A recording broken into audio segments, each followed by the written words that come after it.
What's up, everybody? This is your Coach Renz, getting everything situated so we can get going today. Starting a lot late. But we're going to get this started.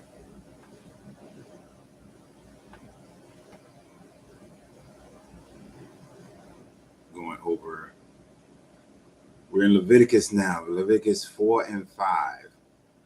We went through a whole bunch of blood sacrificing for atonements of sin and what the sins were, the list and everything last week. And we are still in that this week. We're doing this thing. I had to get Facebook back up. Thank you guys for being here. Please continue to support the channel. I greatly appreciate everybody. Everybody who supports the channel, welcome to the live. Of course, I'm the owner of Smoking Phoenix Cigar Lounge, so I am in my cigar lounge, and I will be lighting up a cigar in just a second. But we are going to be getting started here. I had some extra things to do this morning, so it took me a little bit of time to get my happiness here today, but we are here. And then we have to get everything set up.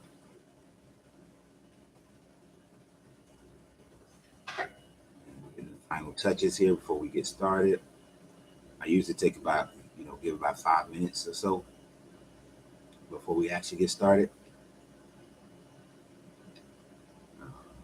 That way, get people time to get on. Like I see Debbie, I see Willie, some of my tried and true on here.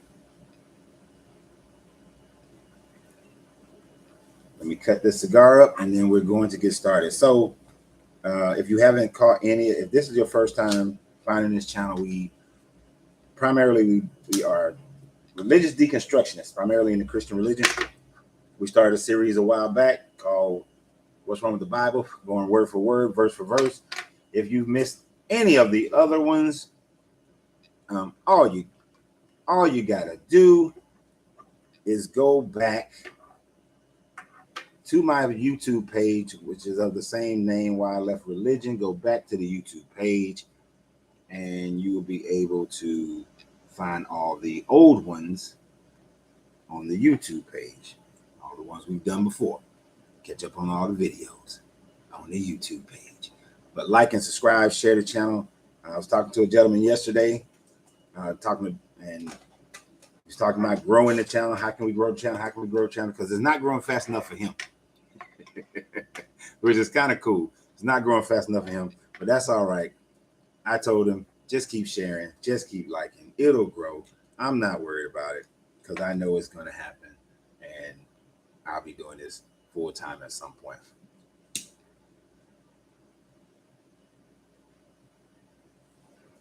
But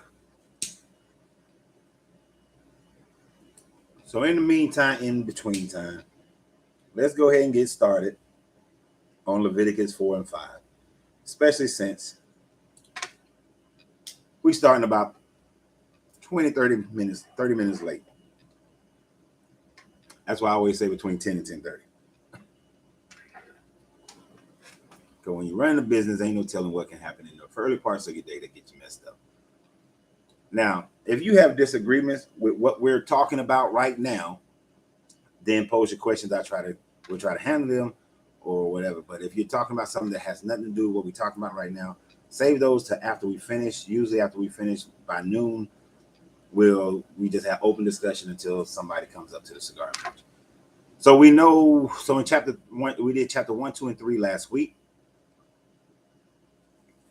And we were going to finish up on the Kabbalion on Thursday. So y'all get ready for a new book or book club Thursdays. So we did 1, 2, and 3, which was really about a whole bunch of, if you commit certain sins, who commits sin, what you have to do, a whole bunch of bloodletting. So now we're going to get into sin offerings and a whole bunch of bloodletting. If anybody ever says that this religion is not a blood cult, they would be lying. They would be lying, because there are so many, for everything and every day of your life. If you were following this book, you will be committed to tons of sacrifice. And I know Christians today are going to say, well, Jesus is the sacrifice. That was the final sacrifice. but it still was a blood offering. Like the only thing that can satiate this deity is blood, right? Even though there are parts where he says that I rather your prayer and your repentance over your sacrifice, your sacrificial offering. I talked about that on one of my pre-videos last week. But let's go ahead and go and into the I'd rather your I just thought about that. This deity said, I'd rather your prayer and your repentance than your sacrificial offerings. And yet he laid it down, primarily focusing in these chapters after they've come out of the so-called Egyptian captivity, and all he wants is blood sacrifice. That's what he wants. And honestly, I think this is the priest. I think this is the writers, the priests saying, we need to make sure the people are feeding us, taking care of us, that we are growing, and the people will always take care of us. Because everything, most of the stuff winds up going back to the priest. So let's see what it says. So the Lord said to Moses, say to the Israelites, then when anyone sins unintentionally and does what is forbidden in any of the Lord's commands. So unintentional sins, trying to cover all bases, unintentional sins. And I'll describe what some of these are as we go through it. If the anointed priest sinned, bringing guilt on the people, he must bring to the Lord a young bull without defect as a sin offering, for the sin has been committed. He is to present the bull at the entrance of the tent of meetings before the Lord. He is to lay his hands on his head and slaughter it before the Lord. Then the anointed priest shall take some of the bull's blood and carry it into the tent of meeting. So this is when the priest unintentionally sins. And it's going to be similar to all the other ways that they do their animal sacrifices. So what are some of the ways? So before we get too deep into all of it, what are some of the ways that an individual can unintentionally sin? An individual can unintentionally sin according to this book. Like if a woman is on her cycle and you touch her, you can unintentionally sin. If a man just finished having sex and you touch him, that's an unintentional sin. If you touch something that is in the holiest of holies or holy item unintentionally, this is what you are supposed to do. When you find out that somebody that you did something wrong, but you didn't do it on purpose, that's an unintentional sin. When the leadership gives you rules or laws or go out, like when David, I think it was David who did a census, and it wasn't this deity didn't authorize it. You know, like, oh, so all the nation had to pay for the sin, so all the nation had to. So the leadership can cause you to do an unintentional sin. Right. This is where the right wings can say that Trump's speech on January 9th caused them to do an unintentional sin. Okay, little joke. All right. So where did I leave off? He is to present the bull at the entrance of the tent of meeting before the Lord. He is to lay his hand on his head and slaughter it there before the Lord. Then the anointed priest shall take some of the bull's blood and carry it into the tent of meetings. He is to dip his finger into the blood and sprinkle some of it 7 times before the Lord in front of the curtain of the sanctuary. The priest shall then put the blood on the horns of the altar, a fragrant incense that is before the Lord in the tent of meetings. The rest of the bull's blood shall be poured out at the base of the altar and of burnt offerings at the entrance of the tent of meetings. So it's supposed to be a lot. It's a lot of blood going to be flowing from this church.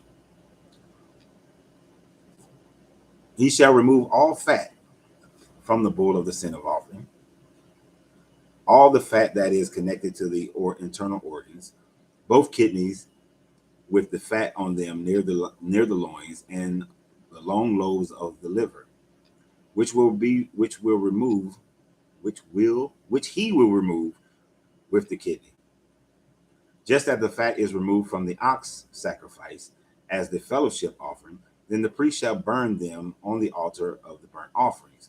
But the hide of the bull and all his flesh, as well as the head and legs, the internal organs, and the intestines, that is all the rest of the bull, he must take outside the camp and place to a place ceremonially clean, where the ashes are thrown, and burn it there in the wood fire on the ash heap. So if the priest sins, a bull must die. If you sin unintentionally, an animal must die. This is the recurring theme. And some of it is more cruel than the others, but all of it is cruel, in my opinion. If the whole Israelite community sins unintentionally and does what is forbidden in any of the Lord's commands, even though the community is unaware of the matter when they realize their guilt, and the sin they commit becomes known, the assembly must bring a young bull as a sin offering and present it before the tent of meetings. The elders of the community are to lay their hands on the bull before the Lord, and the bull shall be slaughtered before the Lord.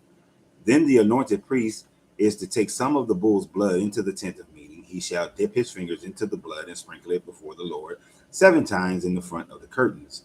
If he is to put some of the blood on the horns of the altar that is before the Lord of the tent of meetings. The rest of the blood shall be poured out at the base of the altar of the burnt offering at the entrance of the tent of meetings. Sound like copy and paste, doesn't it? Because it's the same damn thing. He shall remove all the fat from it and burn it on the altar, and do with the bull just as he did with the bull of the sin offering. In this way, the priest will make atonement for the community, and they will be forgiven. You know, instead of saying how he gonna sprinkle the blood and all that kind of stuff, they could have just said, okay, if the whole community sins, do the same thing with another young bull that you just described above, but you know, you got to have filler space. Then he shall take the bull outside the camp and burn it as he burnt the first bull. This is the sin offering for the community. For a group of people who wander around the desert, they got a lot of cattle.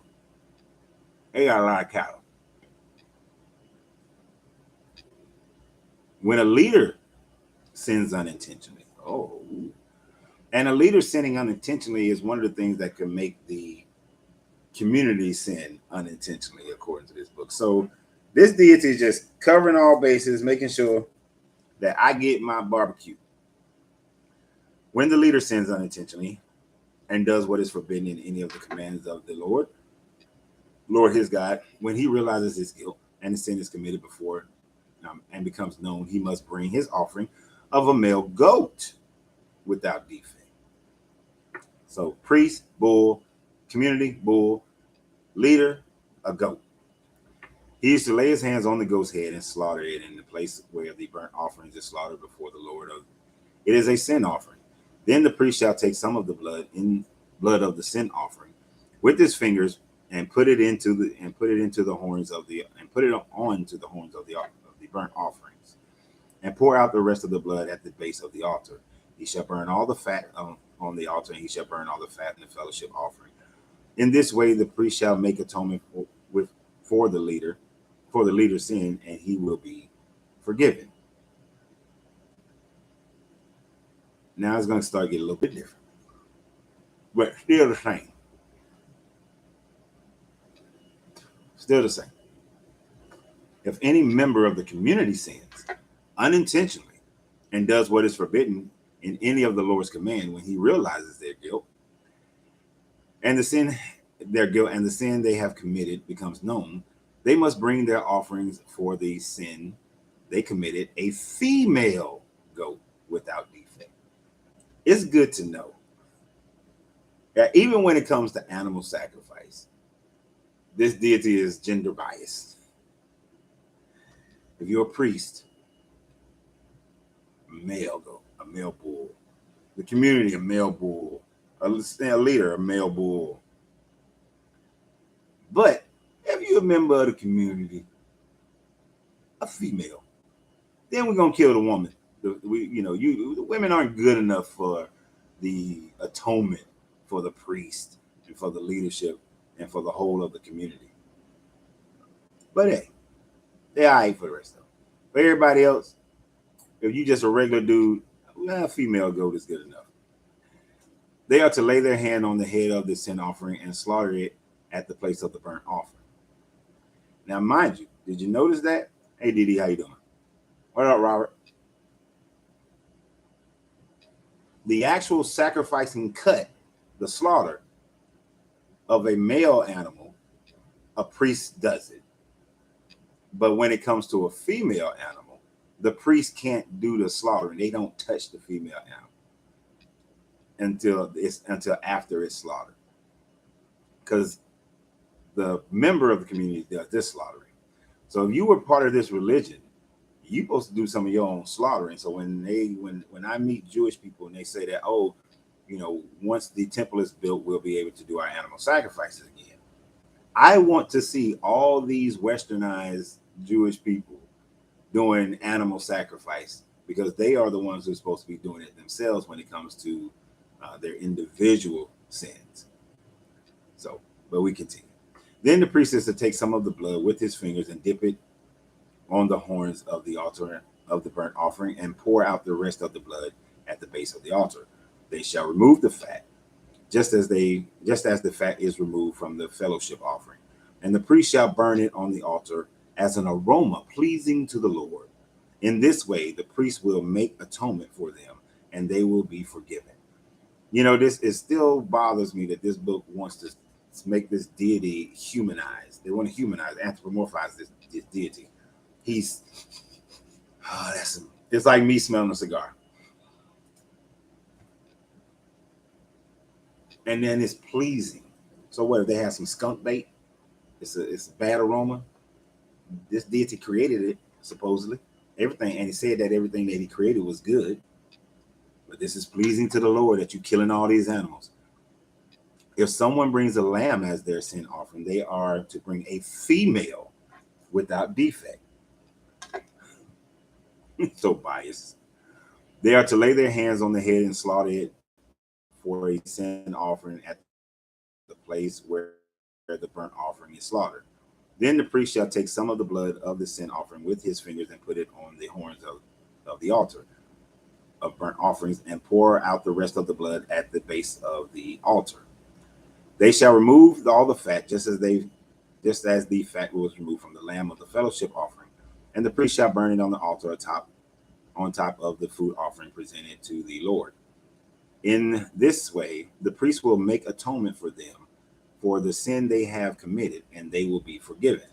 So this is that whole chapter was just about if you sin by accident. I didn't mean to sin. I didn't know I was sinning. I didn't know she had started a cycle and she had sat on the bed, and then I went and took a nap on the bed and I became unclean. I didn't know. So, but this deity is like, too bad.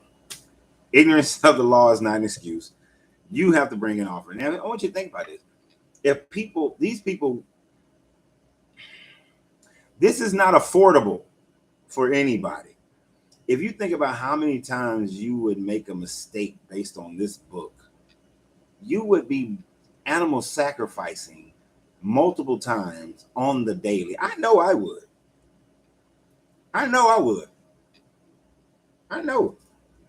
Because not that that guy, but I think women are the most beautiful things on the planet. And I notice every woman I look at it. I'm not saying I'm trying to get with every woman or anything of that nature. I'm not saying I'm objectifying women, but I'm telling you, women are beautiful. And if I see a beautiful woman, I'm gonna look. According to this book, I'm not saying, God dang it, I wasn't trying to see animal sacrifice. 3 hours later, damn, she cute. Animal sacrifice. I'm sitting in front of the lounge. There's a bank over there. Oh, that's a cute woman just walked in that bank. Animal sacrifice. Somebody come in here and get on my nerves. I cuss them out a little bit. Damn, animal sacrifice. Everything is animal sacrifice. Everything I do. I was speeding on my way here today. Animal sacrifice. I ran one light because the light wasn't switching on the turn. So I got tired. I wasn't going to let it go through another cycle. So I ran a light today. Animal sacrifice. You see what I'm saying? That's not affordable. Exactly. There would be no animal. There are 8 billion people on the planet. There wouldn't be no animals left. Because we done animal sacrificed everything.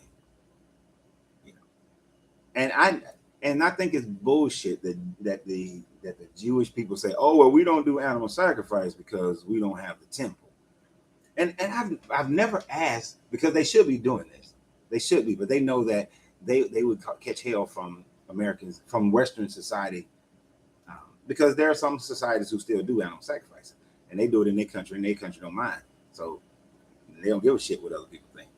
But in America, yeah, you catch hell. I know a place not far from me where the guy has animals specifically for people of Ephah to come and get the animals for their animal sacrifices.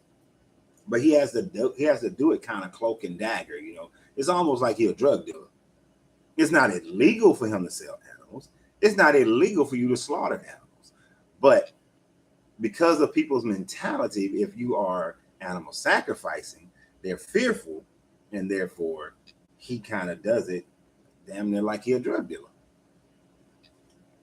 Just so he don't catch hell, just so Peter ain't showing up at his door or something like that. And it's not like the animal go to waste. They don't. In Ephah, the animals don't go to waste. In most religions, the sacrificial animal doesn't go to waste, except for this one, because they just burning shit until it's burnt out in most occasions. But I would love to see that happen. You learn about Ephah animal sacrifice is necessary for us to do. Yep. If you practice Ephah, and when you do your reading, if you're doing your reading, and there's a few other times, but mainly when you're doing your reading, what is it called? The Odu will be to sacrifice certain numbers of animals, but you may have to sacrifice 5, but then after the first one, if the Odu is satisfied, the Orisha is satisfied, then you won't have to do the rest of them. Or you might have to do all of them. But yes, animal sacrifice is part of Ephah. And if you get into it, you will be doing it. You're going to be taking the eyes of the goat, put the ears, and put it over the eyes and hold it steady.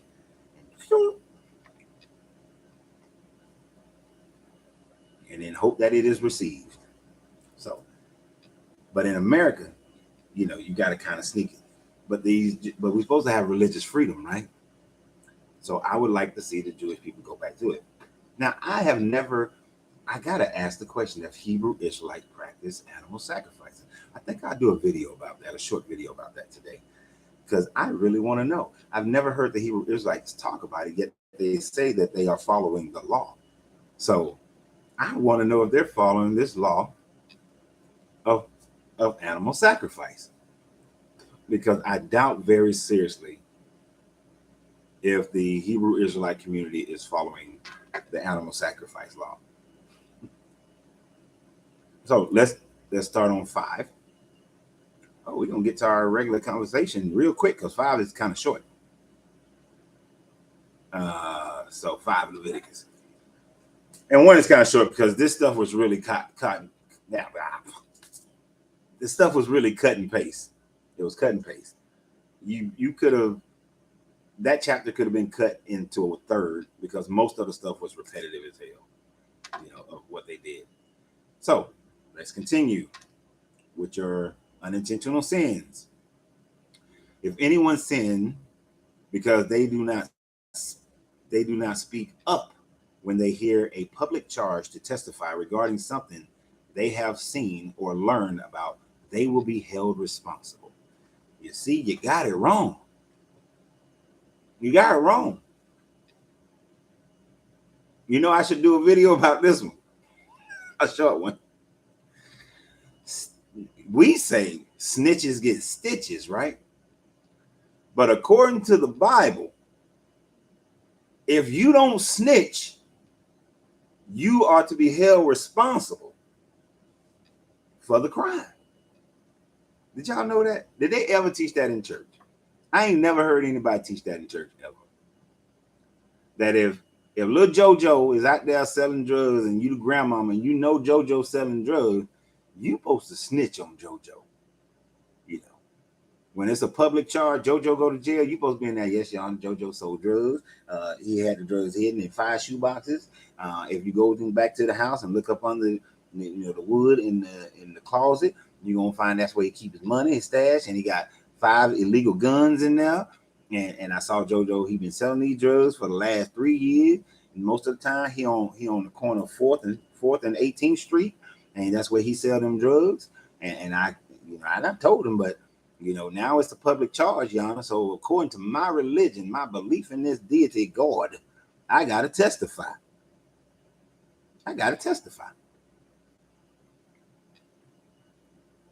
You see somebody commit a crime, your ass is supposed to testify against them. So all that snitches get stitches is thrown out the window. All kind of out the window. Oh, yes. Let's continue. If anyone becomes aware that they are guilty, if they unwittingly touch anything ceremonially unclean, I have to say ceremonially. I got to say that slowly, ceremonially, because I can't say that fast. To touch anything ceremonially unclean, whether the carcass of an unclean animal, wild or domestic, or any unclean creature that moves along the ground, and they are unaware that they have become unclean, but then they come to realize their guilt, or if they touch a human uncleanliness, anything that would make them unclean.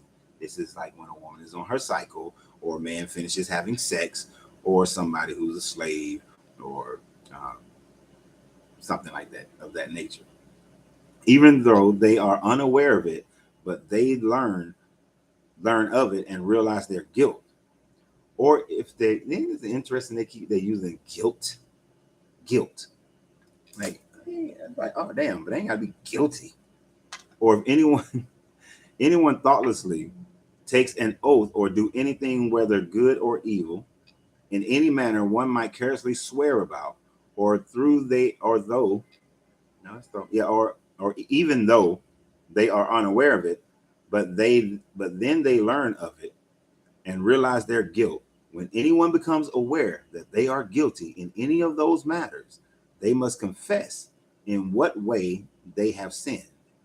As a penalty for the sin they have committed, they must bring to the Lord a female lamb or goat from the flock in a sin offering, and the priest shall make atonement for them for their sins.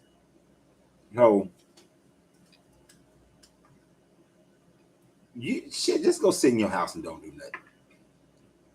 Just go sit in your house and don't do nothing. I'm saying there are insects that are considered to be unclean. Those insects can just jump on you. Now the damn insect jumped on you, and you got to go and give up a whole lamb, a whole goat, and a female. No, it's a female goat. If you got you gonna have a whole pasture filled with male goats, and then your flock gonna go down because you're gonna be killing a lot of female goats and lambs. But an insect that is considered unclean can jump on you. Boom. All of a sudden, now you gotta give up a goat. You see your mama, hey, give her a hug, or your 15-year-old daughter come running up, hey, dog, you can't hug her. Hey, start your cycle yet? But of course, the woman's supposed to, if she's on her cycle, she's supposed to stay away from everything and everybody anyway. But it's too much. And it's all so we can get this meal. Anyone who cannot, now there's a way for the poor people to participate. Anyone who cannot afford a lamb is to bring 2 doves or 2 young pigeons to the Lord as a penalty for their sins. This shit is about to get cruel. One for a sin offering and the other for a burnt offering. They are to bring them to the priest, who shall first offer the one for the sin offering. He is to wring its head from its neck, not dividing it completely. Basically, take the bird by the head, wring its neck, but don't kill it so quickly as to snap it off, but let the head need to still stay on there, broken and dangled, so that the bird suffers, so the sacrifice can happen. That's just disgusting. And this is for children. Okay, I want y'all to know. I'm supposed to be teaching children this here. And it, not to divide it completely, and is to splash some of the blood of the sin offering against the side of the altar, and the rest of the blood must be drained out at the base of the altar. It is a sin offering. The priest shall then offer the other as a burnt offering in the prescribed way and make atonement for them for the sin they have committed, and they will be forgiven.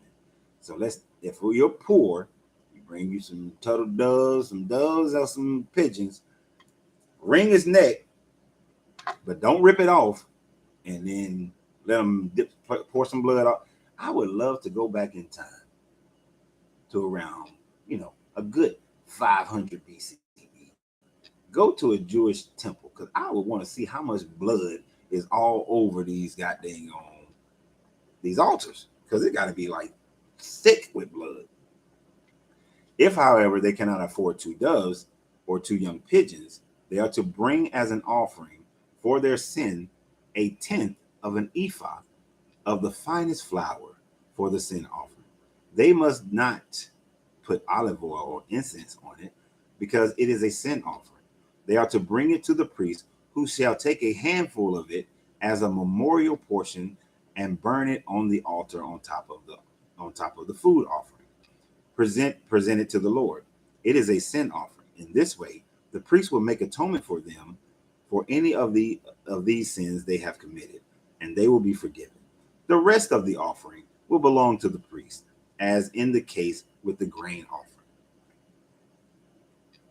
And the majority of people are poor.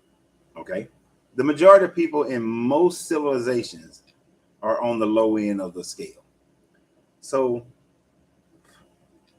they made sure that they said the priests get to keep the leftovers for the poor people. So they're going to have plenty of grain, plenty of flour, good flour. Notice they say without oil and everything on it. The reason, this is my opinion, the reason why I believe they're saying don't put no oil or incense on it is so that the priest can then trade it, sell it. Because if it got oil or incense on it, then you can't. They just want it as a raw product, and it has to be the finest quality as well. So the priest can have this money for them. It turns out the grain and the flour turns to be money for them. So keep them wealthy. We say, I went to a church on Sunday, and the pastor was talking about the blood sacrifice, and I was like, that's African practice that they so-called demonic. You are absolutely right. All these plants, why specifically animals? Because this God loves blood. Yahweh is a bloodthirsty mountain god, storm god. He loves the blood. He does not appreciate plants. That's why he favored Abel instead of Cain. From the very beginning, he what do people say? When people show you who they are, believe them, right? This deity showed who he was from the very beginning. Believe him. He only likes blood, because it's always a sweet aroma to him. All right, we're going to finish up this chapter, actually. Wow. I mean, nope. We haven't finished up this chapter. Right here. I was about to skip a whole couple of verses.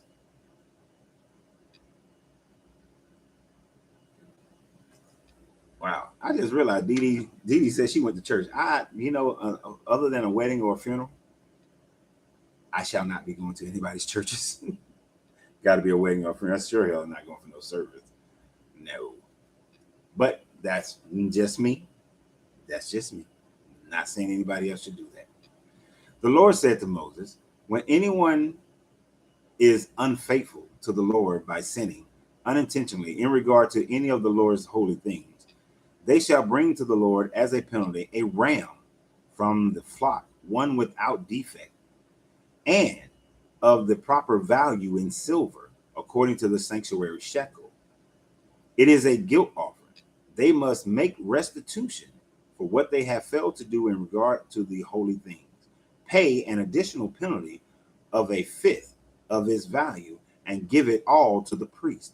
The priest will make atonement for them with the ram as a guilt offering, and they will be forgiven.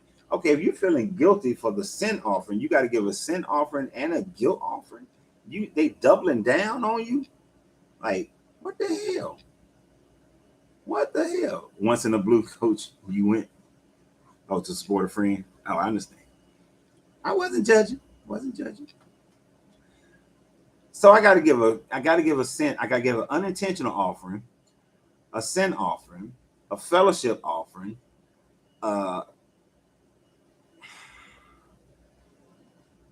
it's just too many.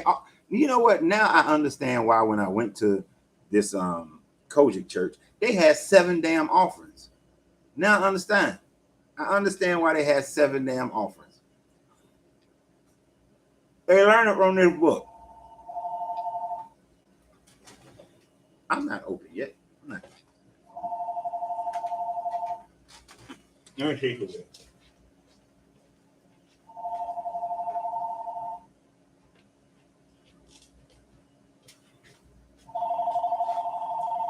Nope. I'm not open yet. All right, so a guilt, and it's a ram for the guilt offering. And it got some money involved, and the priest get to keep it. If anyone sins or does what is forbidden in any of the Lord's commands, even though they do not know it, they are guilty and will be held responsible. They are to bring to the priest as a guilt offering a ram from the flock, one without defect or proper value. This is the way the priest will make atonement for them for the wrong they have committed unintentionally, and they will be forgiven. It is a guilt offering. They have been guilty of wrongdoings against the Lord.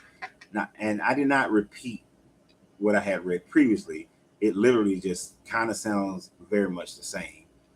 From verses 14 through 16 sounds very much like 17 through 19. It's like copy and paste, which we've seen as we've been going through this book, that a lot of it is copy and paste. Like a lot of it is repetitious, which is irritating as hell. So what do we learn today? We learned today, once again, just like in other instances last week, that this is a bloodlusting God to please save and post this live. I can't post it on TikTok, but it's on my YouTube and Facebook under the same name of Why I Left Religion with Coach Renz. So if you go to Why I Left Religion on Facebook, YouTube is the best one because it has a playlist, and you can go to Why I Left Religion Exodus, and there's a playlist, and they have all of Genesis and Genesis, Exodus, and this is Leviticus. Sorry. So in this instance, we see again that this deity loves the bloodlust, loves the sacrifice, loves the splashing of the blood. But you can also see how, since this was the priesthood are the ones who put in this book together, for priesthood and government officials, that this is written in a way that favors them, that makes people beholden to them, that keeps control over the people. Virtually, they can claim anything you do as a sin, right? Whether intentionally or unintentionally, everything you do can be a sin, and therefore you need to give up. You need to give up what is monetary value for that time frame. Their monetary value being animals and flour and grain, and they're going to make sure that they get it, and they're getting it. And in today's world, it's that money. They getting that money out your pocket. Every time you roll up in there, you've done something, and they tell you that you have, and they tell you that you got to give this money because if you want to see prosperity, you want to give this money if you truly believe in this deity, and you want God to work for you. You got to show this God some love. But supposedly, this deity said that he sent his Jesus in order to sacrifice for you. So you don't need to be giving no money. You don't need to be giving money for your for the atonement of your sins. No. Now I understand. need to keep the building, need to keep the lights on, that sort of thing. I get that. But you know they go too far. They go way, way too far. This deity has said, I'd rather your prayer and repentance over your blood sacrifice. But yet, he blood sacrificing like a champ. Like a champ, he is blood sacrificing. And gonna make sure that he get it. And it is more, I would bet that if you had 100 Christians in a room and asked them the question concerning blood sacrifices, does the Bible talk about blood sacrifices? Where it talks about blood sacrifices, they would agree. They'd be able to tell you. But let me find it right quick.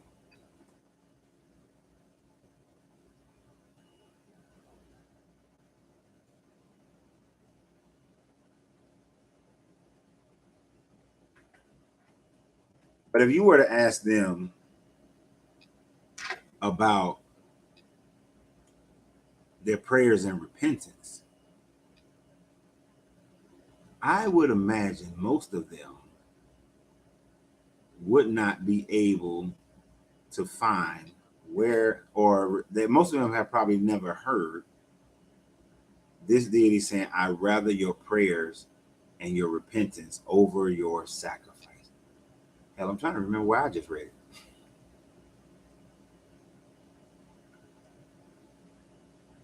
Trying to remember what I just read the goddamn on thing. It was. Oh man, it was a. I think it was a New Testament thing. Shit, I just did a video on it the other day.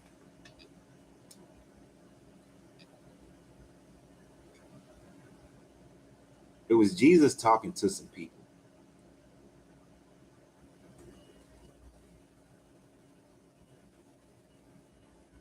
So it would have to be, it was talking about the greatest commandment. We're just talking about the greatest commandment.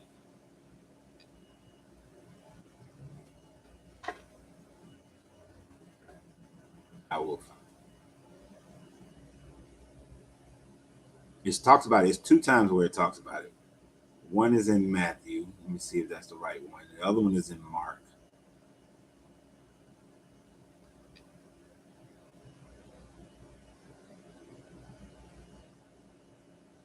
That one don't go far enough.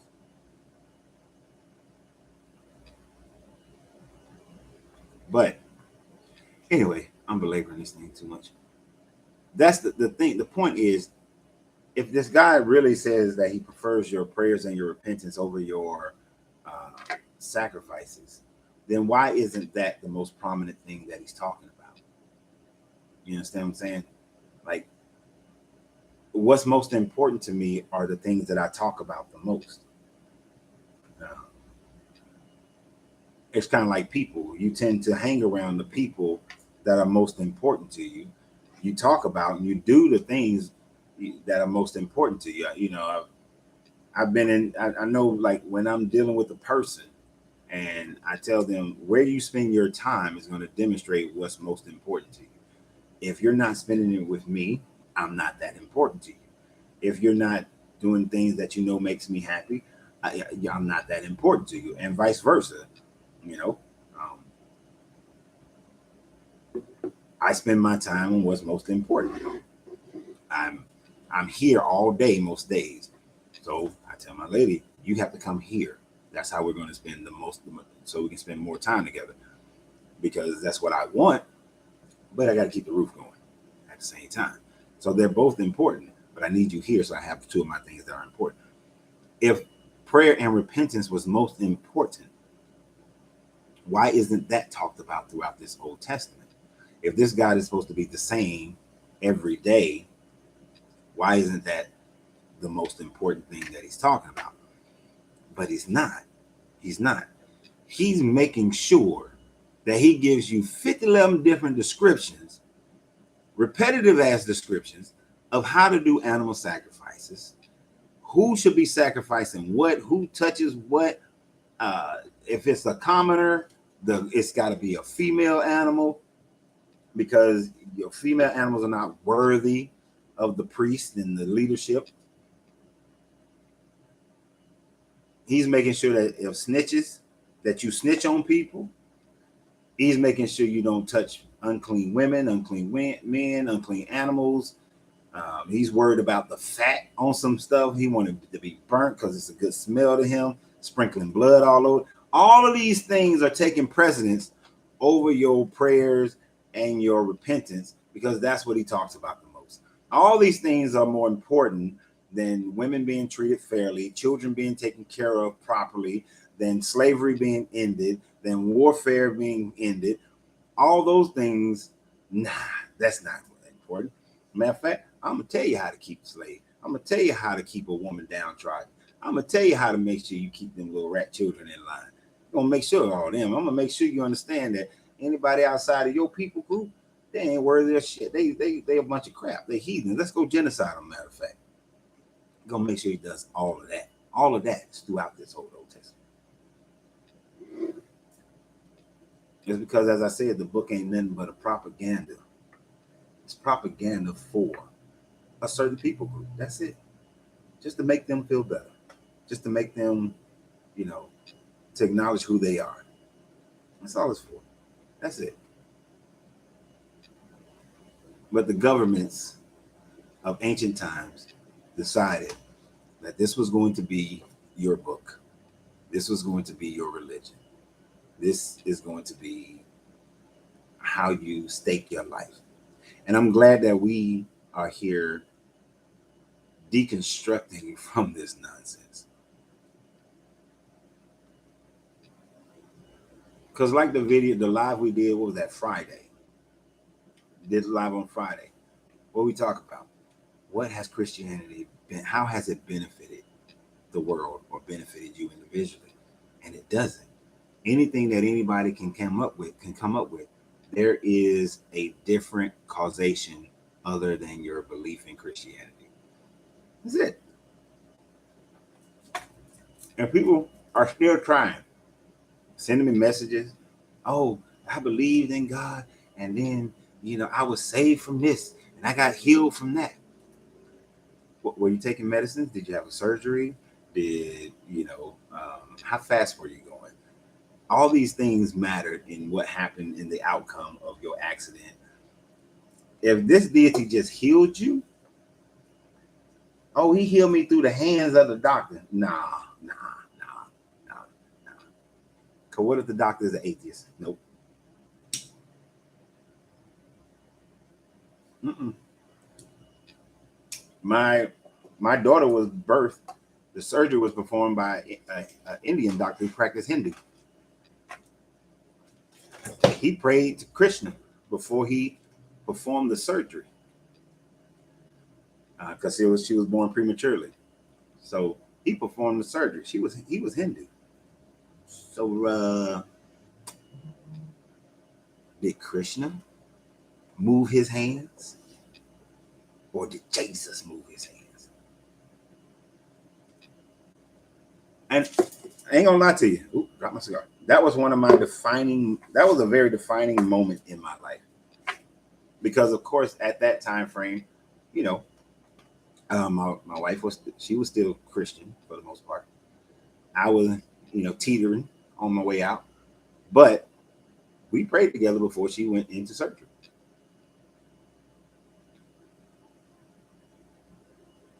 And then when I was walking out, I saw the doctor doing his Hindu prayer before the surgery.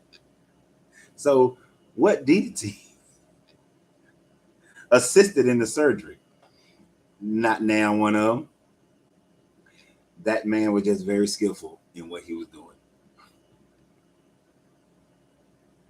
Her body was strong. The baby's body was strong.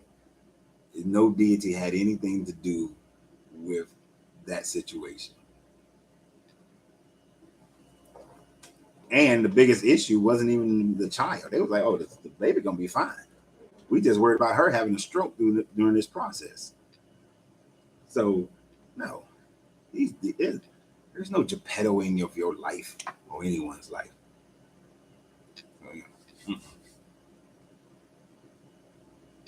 So now the doors of the church are now open. For any discussionary points that you may want to have, the doors of the church are open. We're gonna open the doors of the church. It's 11:35. We got at least 25 minutes without any interruption from any customer.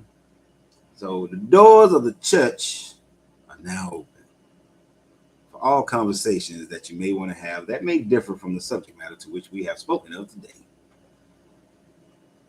Deacon Cowboy, and no, just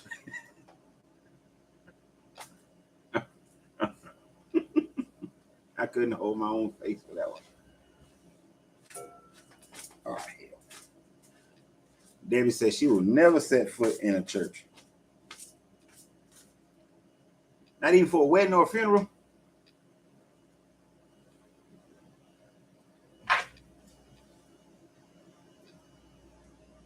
Y'all, I wore this white shirt. I told myself I wasn't gonna get any ash on it. I'd be damned if I ain't 5 minutes got some ash on it. So Debbie, you're not going to if somebody was having a wedding or a funeral, you ain't going to the church. You know you're gonna go to the church. You know you're gonna go if there's a wedding or funeral.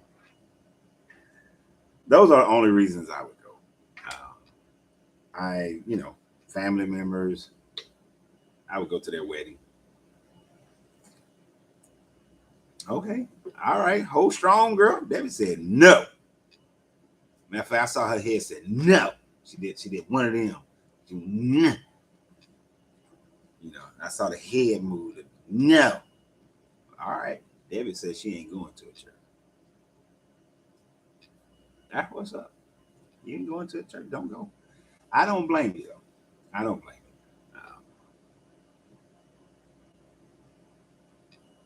The last time I went to a church was my friend's funeral.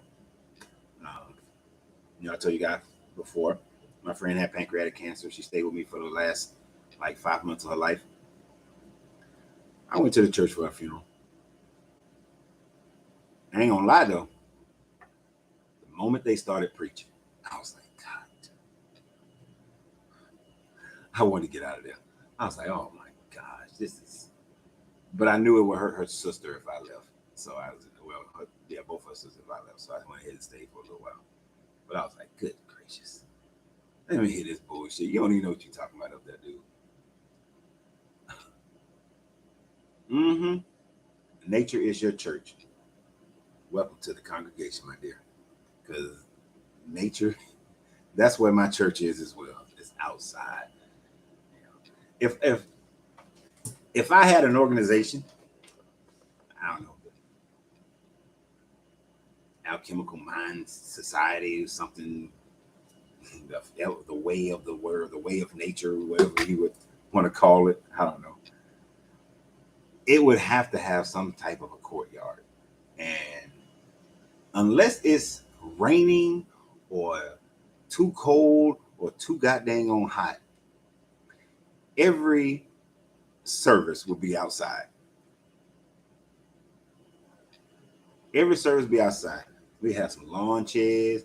Ain't gonna be no hard ass bitch. We have some sit kickback chairs and sit back chilling. And I would sit down. Welcome to the service, y'all.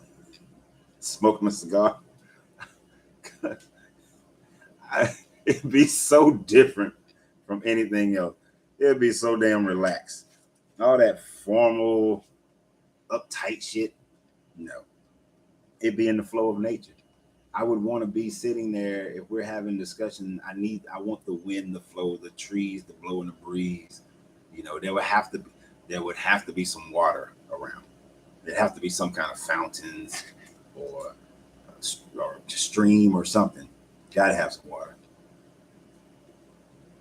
Sorry for your loss, brother. Not to be in your business, but was this the lady you were dating that you used to do the lives with? Oh, no. Karen has been my friend since, when did I meet Karen? I met Karen in 2010, 2009. Let's see, when did I close the gym? Yeah, so I met Karen in like 2010, and we just became friends instantly. This was, you see, you got to understand, I call very few people in this world friend. Very few people in this world ever gets the title friend. You can see me hanging out with somebody, dealing with somebody for years, and I may not call that joker friend. Close associate, I could trust them, but they might still not be my friend. So I have very few friends. So Karen was my friend, is my friend. But no, this is not the young lady that I dated then. Actually, we just dated and broke up. Just certain things weren't a good match. And I'm of the sort that once I realize that there is a can't pass go, there's no reason to continue. I'll just be wasting your time and my time. There's certain things that can't be worked out. Once you try to work, you try to work them out. Try to see eye to eye. But there are certain things that I'm not going to budge on. And we hit a couple, there was some other minor things, but we hit a major thing that I was never going to budge on. And she wasn't going to budge from her side. So we broke up. So, it was like, okay, you know what? Hey, let's call this, call it a day. And we cool. Like, I actually saw her a few months back.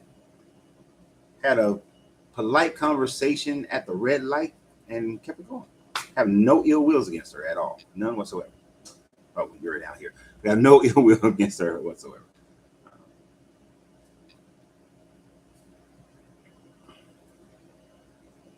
But no. That's just funny. It was this couple who came into the lounge yesterday. Got into a big old relationship conversation. Because I was telling them it was the dude's birthday. And she's taking him out and doing all these things for his birthday. And then she was like, and later on tonight, we're going to go and we're going to have dinner with the kids. And I was like, forget them kids. I ain't said that like that. You know how I said it. I ain't say forget them kids. I said the other word. I was like, fuck them kids. It's his day. I don't want to go to dinner with them kids. That's what's wrong with half of y'all. I see these people, these parents, and their whole life is surrounding these kids. Don't get me wrong. I love my kids. I do anything for my kids. I will burn this world down for my kids. But the kids do not come first. And if it's your birthday, the kids gonna do whatever they do for you. But the main thing of it, no, this is about you. It ain't about them kids. Get them kids. I was telling them how me and my kid's mom, we would go on about 5 major vacations a year. The kids only went on 2 of them. That's it. The kids only went on 2. The other 3 was for just me and her. It might go on a little weekend trip. That's it. No. Okay. And that's actually why some of the people that I've dated in my past, it hasn't worked out because they too caught up in them kids. And when you come in a blended situation, oh, hell no. It's all about them kids. That's why they got to go. I know that ain't got nothing to do with what we talking about today. But you just sent me on a trail. That reminded me of the conversation I had yesterday. But that's the reality of it. You better take care of that stuff. I might smoke me one stick later today. I'm trying to get my friend to take a road trip with me to Tennessee and to the Smoky Mountain and visit your shop. Okay, we're coming from DC. All right, I'm in Atlanta, right? I'm in Stone Mountain, Georgia. But you're saying you're gonna go to Smoky Mountains and then just take a trip down here. I'm assuming that's what you're gonna type up next. But yeah, that'd be cool. Yep. Let me know though. Make sure I ain't going nowhere. Because I try to escape when I can. I try to get out of here when I can. But I had a lady come by on Saturday. I told her when we was in Savannah the previous weekend, let me know before you come. She did not.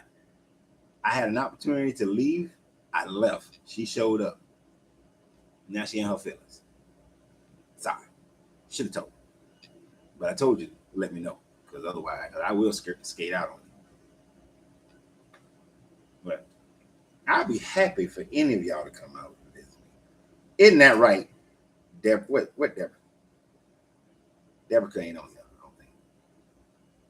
Or is that, or Debbie? Yeah, come on. Come visit.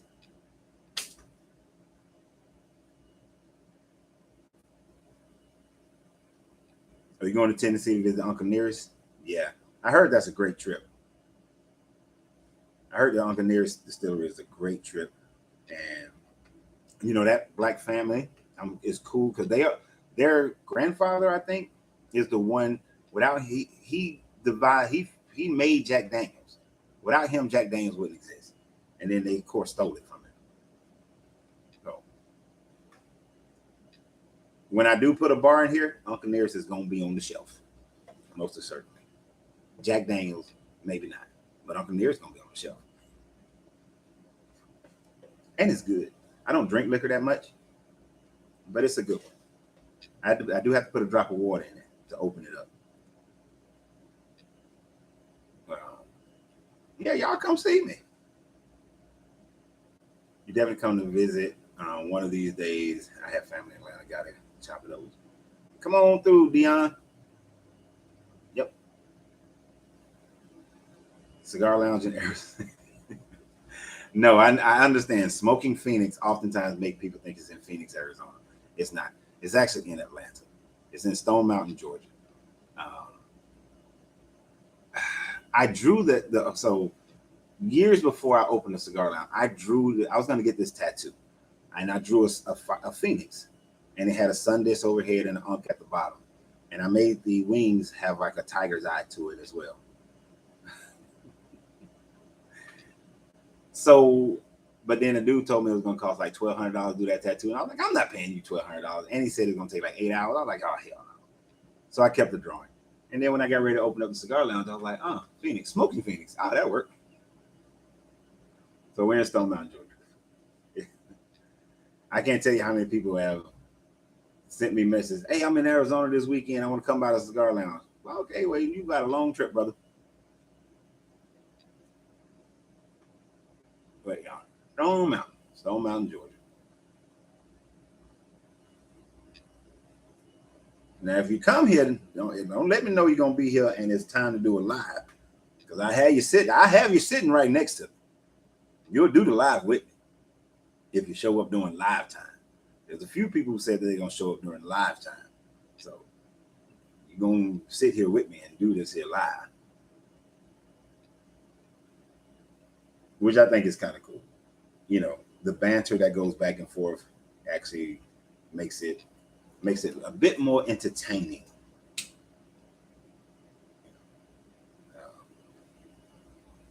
I have sent out some requests for certain people, some scholars or notable people to Peace West Side, to do some more collaborations. So I want to bring some collaborations to you guys, get you some other, because there are people who know things and who are more knowledgeable in certain areas that I am. That I'm in. So I'm specifically looking for people who can bring that element, to the channel, to the station. We'll be doing some of that. Right. What other subject matters do we have on hand today? What have we talked about this week? Did you guys see my video that I posted the other day about past lives? About really it being your Akashic record, so to speak, it being all the elements of your ancestry, that you are seeing their lives, not so much your life, but you are a part of their life. And that when you will become a part of, like yes, I'm a part of my kids' life, but since they're at hand with me, they may not catch those elements, but it will be the great grandkids and great great grandkids could tap into the existence that I have today, depending upon the attraction of consciousness between them and myself. and that we all exist in that format until the final return back to the all and then the disbursement back out. That we are all part of each other.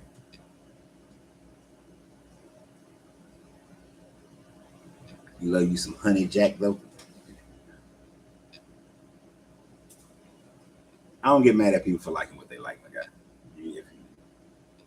But liquor is not, I'm not a big liquor guy. What other video did I put out this week? Put out the video about that white lady who wouldn't let that brother deliver the food for Postmates. I don't know if you saw that one. I'm telling you, stop. We got to stop letting these people think that they can just do whatever they want. Call the police on her ass. Get her put in the jail. Charge her with kidnapping. But allowing these Karens and male Karens to just say and do whatever they want, and we just, I'm just gonna record and I'm gonna beg and plead and just try to get you to understand and see how stupid you're being. Hell no. Yeah, 911. Yes, there's this Karen out here, and she is detaining me, preventing me from being able to have my freedom of travel to deliver this food that somebody ordered, and I've called the person on the thing, and they are still sitting here. I would like to press charges against her. Call the popo. Enough of these jokers start going to jail. Enough of these police being called for this same issue, and they're gonna get tired of it. And these jokers gonna realize they do not have that dominion. See, you gotta realize we gotta use their laws against them. Gotta use the same very laws that they hide behind is the same very laws we gotta use against these jokers. And stop letting them. Stop being so pacifistic. That's what this religion does. Turn the other cheek, my ass. I'm gonna turn a cheek. I'm gonna turn you into the jail. Me either. I only drink when I'm smoking. That's about practically. Good thing I don't drink when I smoke, because that'd be every day. That'd be every day, throughout most of the day. But no, I don't turn the cheek for nothing. That's why I told y'all last week, me being the leader of the Black movement wouldn't be a good thing, because I'm not nice about this. I'm not nice about it at all. The forgiving spirit from religion needs to end. Exactly, Marco. I ain't the one. Black people ain't ready for me to lead them to the true promised land of milk and honey, because it's gonna be rough going. You're gonna have to stand. You're gonna have to truly stand your ground. You're gonna have to use the laws against them. You're gonna have to, when somebody attacks you, you attack them back. You defend yourself and use the law to your benefit. Yeah, we not ready for that. I'm telling y'all, Black folks ain't ready for that. They think they are. They're not ready. They're not ready for me. Yeah. What my man Bernie Mac used to say, I ain't scared of you motherfuckers. That's the problem that would arise with me leading Black people, is the fact that I'm not scared of the Black people who are going to be against me. I'm not scared of the white people. I'm not afraid of the government. I'm not afraid of the business. I'm not afraid of the military, the police, none of them jokers. None of them. You do something outside of the laws that's been given, I will throw that shit in your face. And if you attack me, I'm going to defend myself. If you attack the people around me, I'm going to defend those people. And I am biblical in that one. Whatever offense you offend me, it's coming back at you 7 times over. Now, let me get to the other dude, Cain's great-great-great-grandson, or whatever he was. It comes 70 times. It's 7 times, 70 times over. Is how much I'm finna inflict on you. That's what I'm talking about. You burn my car, I'm gonna burn your whole goddamn neighborhood. You shoot my dog, which I don't have one, but if you shoot my dog, I'm killing everybody in your family. You understand what I'm saying? Like that. That's how it works. That's the only way you win. You take $1 from me, I'm taking 100,000 from you. This is how it works. You burn my black town, I'm gonna burn your white city. That's the only message. You put one of me in jail, I'm putting 100 of y'all in jail. That's the only way shit changes. Power only recognizes power. Money only recognizes money. Violence only recognizes violence. That's just Sun Tzu, Art of War. It's what they practice. It's how they got to where they are. So why shouldn't we? I was listening to the radio, and I love how radio stations are. Oh, you got to buy black to support the black community. I agree, you do. They promoted that thing for all of 2-3 minutes. Then they go, they talked about it for about 2 minutes at best, about 2 minutes, right? But when she was talking about some party event, she talked about that shit for like 10 minutes. I'm like, you're putting emphasis on the wrong thing. Emphasis, talk about the party thing, nothing wrong with that. Can you talk about the black business thing for 10 minutes? Can you talk about the black business thing for 10 minutes? Instead of talking about some concert, celebrity bullshit for 10 minutes.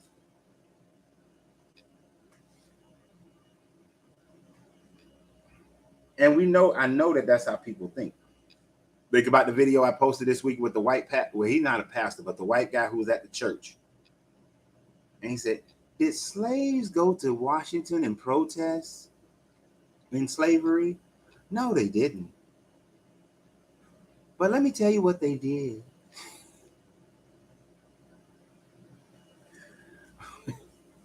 When the good white people thought it was cold outside, and they said, we're going to build these people a church, and we're going to teach them how to read the Bible. And when they read the Bible, they humbled themselves. And after humbling themselves through a succession of good white presidents, slavery ended. They were free. That was whoever taught them that was a good master. That's how they think, y'all. Even though that dude came out and said it, that's how they think. That's the thought process with this religion. That's the thought process with this racism. This religion promotes the racism and the slavery to which he was talking about. And that's what people do. That's how they think. They think that you need to humble yourself. You need to humble yourself and submit to this deity. You need to pray and hope that some good white presidents, some good Caucasian, because I don't like using that term white, some good Caucasian presidents in their caucasity will build you a church, teach you how to read. Now, we know the real deal. In the Caribbean and in South America, Central America, they gave them the slave Bible. Slave Bible didn't really come to the Americas until very late. But in the Americas, they taught one or two how to read, and they told them which passages they were allowed to teach the other slaves. The slaves didn't hear about revolts and fighting, and they didn't hear about everybody is equal. They didn't hear none of those things. They heard slave be good to your master, whether he is good or bad, as you would Christ to the church. They heard that if you beat your slave and they can rise in 2 days, and the master shall not be punished. But only if they can't rise in 2 days, the master shall be punished. That's what they heard. That you can make slaves of the foreigners that dwell among you and of foreign nations to you and pass them down to your sons.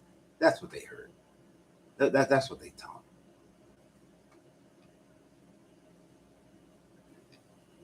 They taught them that women were subservient to the man, as Sarah was to Abraham by calling him Lord. That's what they taught. They didn't teach them about freedom. They told them to turn the other cheek. They told them that whatever government was appointed above you and whatever laws you were born under were appointed to you by this God. They taught them that parts of the Bible. You didn't teach them the rest of it. Not the rest of it. Not anything that would tell them that they should be free. They didn't tell them that Jesus had hair of wool, skin of burnt copper. You didn't tell them none of that. They'll teach them that everybody comes into the Lord, whether free or bondman. Jesus saying, oh, yeah, slavery's okay. Because he didn't say everybody should be free, whether they're male or female, young or old, free or bondman. You're all the children of God. Making sure you remain that bondman, you can stay a bonded man. So when that dude got in front of that church, and did anybody drag him from the pulpit? Were there any boos? You didn't hear any boos? It was quiet. Because inside, it was like, exactly. The slaves didn't protest, although there were many slave revolts. But the slaves didn't protest. We protested when we didn't like the government. How are you going to compare white people walking around in whatever year that was, 2020, something like that, 2020, 2021? How are you going to compare white people walking around in America, Caucasians walking around in America protesting, to the 1800s? When, like, they were just going to say, hey, the boss, we's all going to roll up to Washington and protest being enslaved to you, and then hope that they vote that we don't be enslaved to you. And if they vote that, then if they do or don't, we coming back. Like, really? That's what you expect? You thought old Master Johnson was gonna say, well, yeah, we're not gonna have any slave work for the next 3 weeks. All the slaves is going up to Washington, D.C., and they're gonna protest being enslaved. But they all gonna come back. We're gonna trust in that. These people think that the enslaved people could have went and done that. No. Hell no. They forget that there's a reason why their ancestors ran away from England, ran away from Scotland and Ireland. They ran away from the oppression that they were feeling in their own country. They forget about that. Hence, our people running away out of slavery.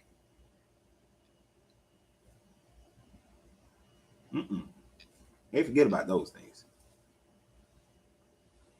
Humble themselves from what? Exactly. Shit, you already, well, when people don't understand. I have, unfortunately, in my life, I have seen current day instances of slavery because of the job that I used to do. And I can tell you, it's not. When you see people under lock and key, when you see people who have been brutalized and their minds have been brutalized and they living in fear constantly, they don't see a way out. And oftentimes when there is a way out, they still don't see it.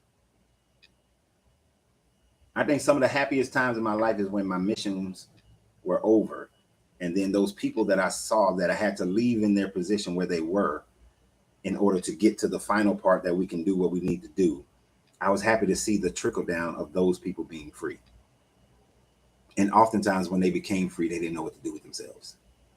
I had to bypass some of it in order to get to the top and knock off the top, and so that everything down the stream can be released and be free. But when you see those people in that situation, it's the closest thing that I can bring to mind as to what it may have been like for our ancestors. They were not just going to be able to just walk and march on fucking Washington. It's not going to happen. That wasn't going to, if they would have went and marched on Washington, they would have been met with guns. In the same way that when Black Lives Matter marched across the Congress building, in the same way that these jokers in 2009, when they said they were just going to march by it, they had the National Guard out there guns drawn, ready. These jokers go to the Congress building. They got a couple of cops, a couple of security guards. A couple of the guards let them in. They got a couple of fences. They're bullshit.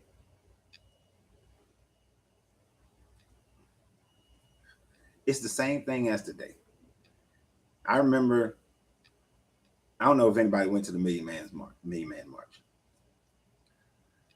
People may not have recognized how much military presence was in and around the area, because they was thinking this might pop off a race war to have all these black men here in DC at that time frame.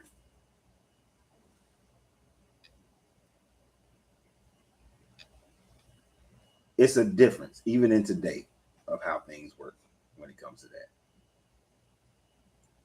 But this is why we got to take it. We got to do it differently. We got to do it differently.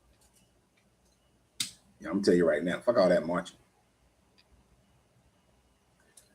The Million Man March was the last march I ever done in my life. And most likely, well, yeah, no, it's the last one.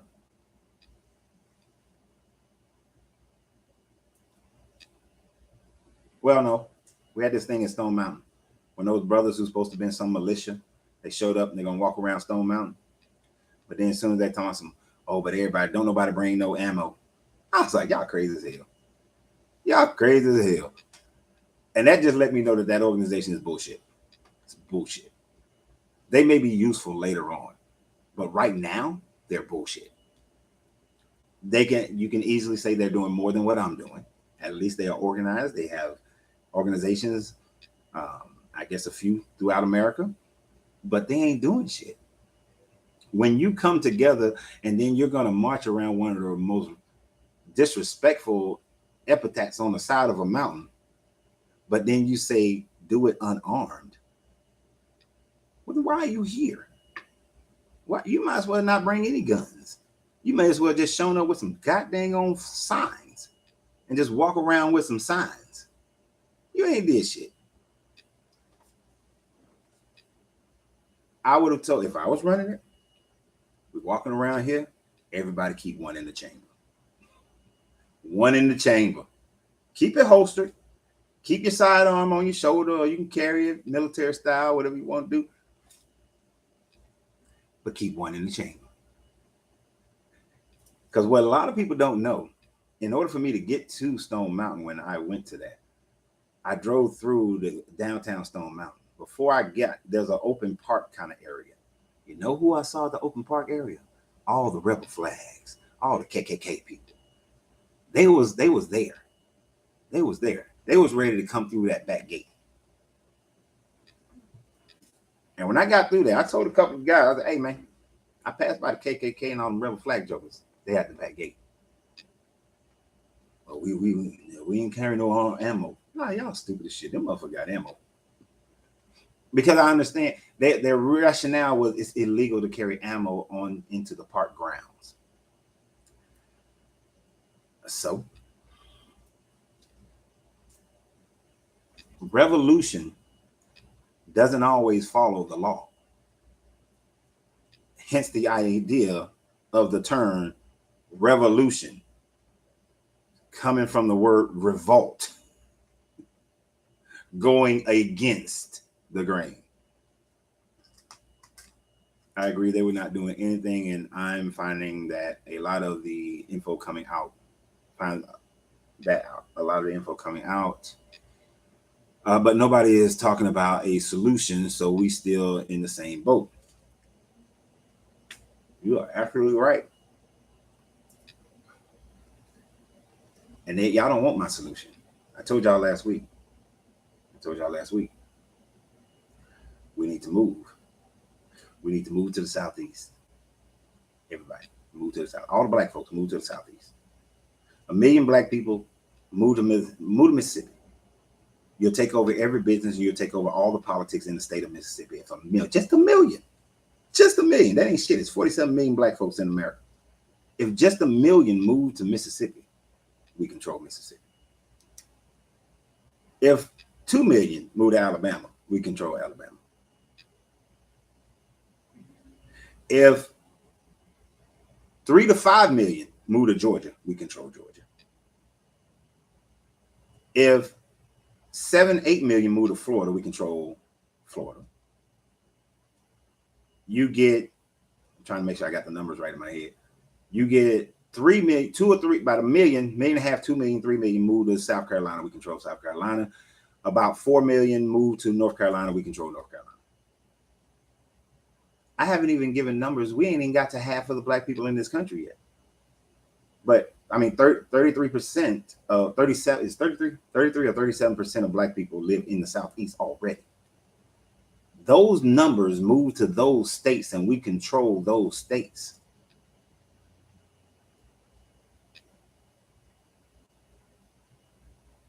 Yeah, that's with there's new people moving there. When those new people move there in combination with the current population, you would then control the state. So like Mississippi has 2.9 million people total population. Of that 2.9, it's like 43% is already black. All right.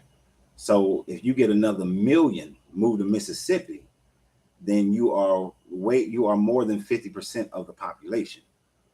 And now you can control, you got enough population vote to be able to control everything from governor down to sanitation. And you spread out evenly, spread out enough that you are controlling every county as well. You know, everybody can't go to Jackson and Meridian and Vicksburg. You spread out. You get into them country ass towns. And I mean, some people like the country. Go to some of them country towns, open up your little general store, open up your ice cream parlor. But if you got a county that has 10,000 people in it, and out of that 10,000, about, because it's out in the country, you may only have about 3,000 people are black, but now you move 7,000, by 4 to 7,000 black people move to that county. You now have the voting block that you can become the mayor and everything else in that county, the police chief and the sheriff and everything in that county. You got 7,000 new residents with the 3,000. You got 10,000. You open up a popcorn shop. You open up an ice cream shop, a hair, do some hair. Open up a few shops, mom and pop businesses. Then employ other black people. You are now in control and have an economy that is supported by the community in that town, in that county. And when you've done that, you control it. You control the law, you control it, and then you decide who's going to be the judges. And if the judge is unfair, then you get rid of that one. But if 7,000, if that's the situation in a town, then you control when the next elections, within 5 years, you are the political control of that entire town, right? You control the schools, so you can teach how you want to teach. You control everything.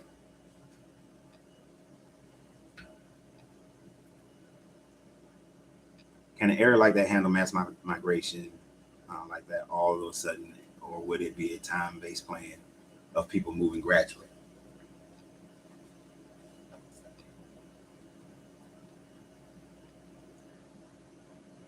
You can handle it. It can be done either way. A sudden migration is going to be relative to the success of a sudden migration is going to be relative to the people who are moving. All right.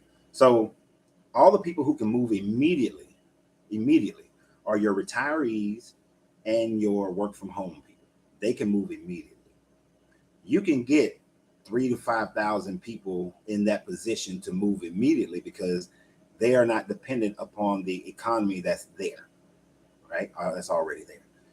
Then you have a secondary migration of people who start businesses because now you have 3,000 to 4,000 of those people have moved there. They're going to want services that community may not be providing, right? So They move in, they provide services for the people who are already there and for the retirees and the stay-at-home people, the work-from-home people who are there. They're providing those services. Then, as those services are provided, more and more people can then start moving in. So within a year, you're ready for a larger migration. Where a new 3,000 people can move in there because their services are already there. There's opportunities already there.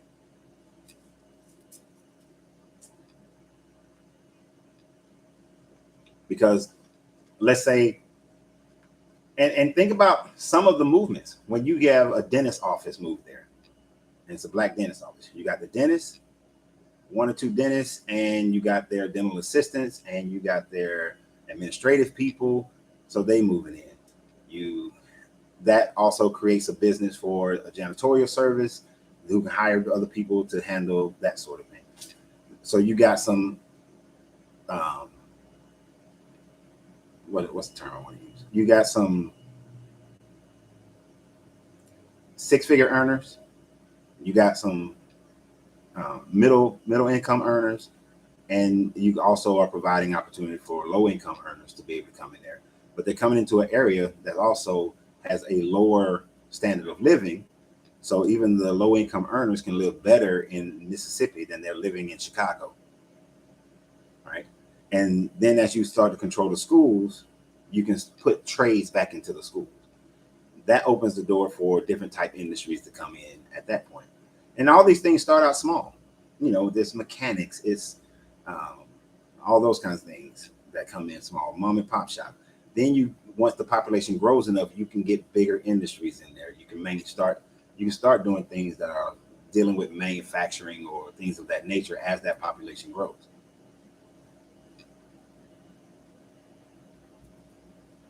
But it can happen fast. It can happen really, really quickly. And a county can change its economic structure in 5 years with the right type of migration.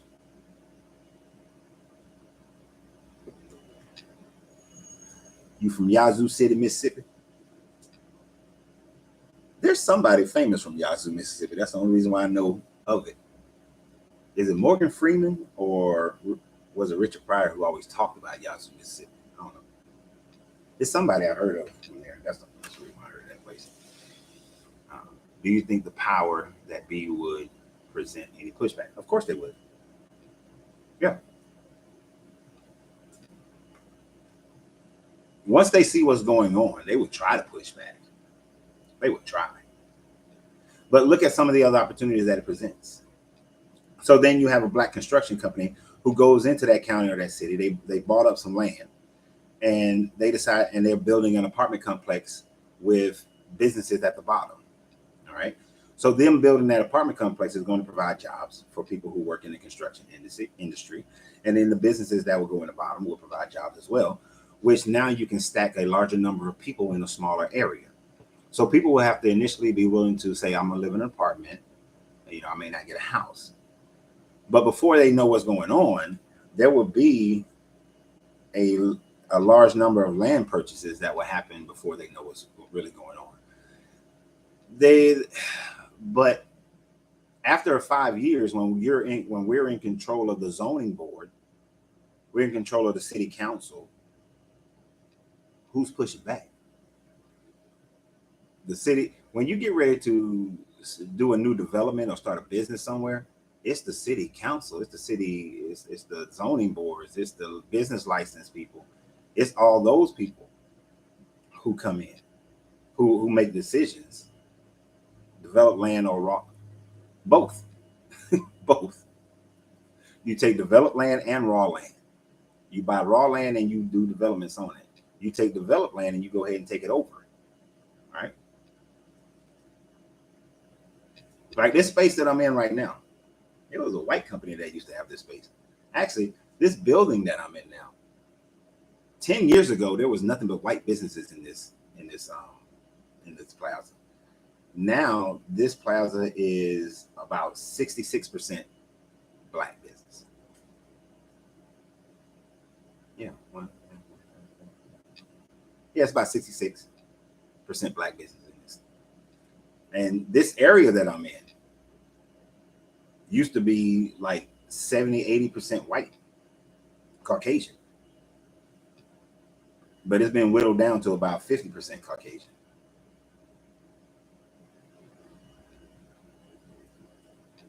Fletcher Cox, I don't know who that is. But we can you know, they'll try to stop some things, and then once they see what's going on, you'll have other counties that'll try to stop people from moving into their counties. Landlords will try to deny people, and then that's when you take them to court. You take them to court and say that they're denying me because civil rights bill say you can't deny me, and that other residential laws say that you can't deny me. You can't deny me a place to live because of my race.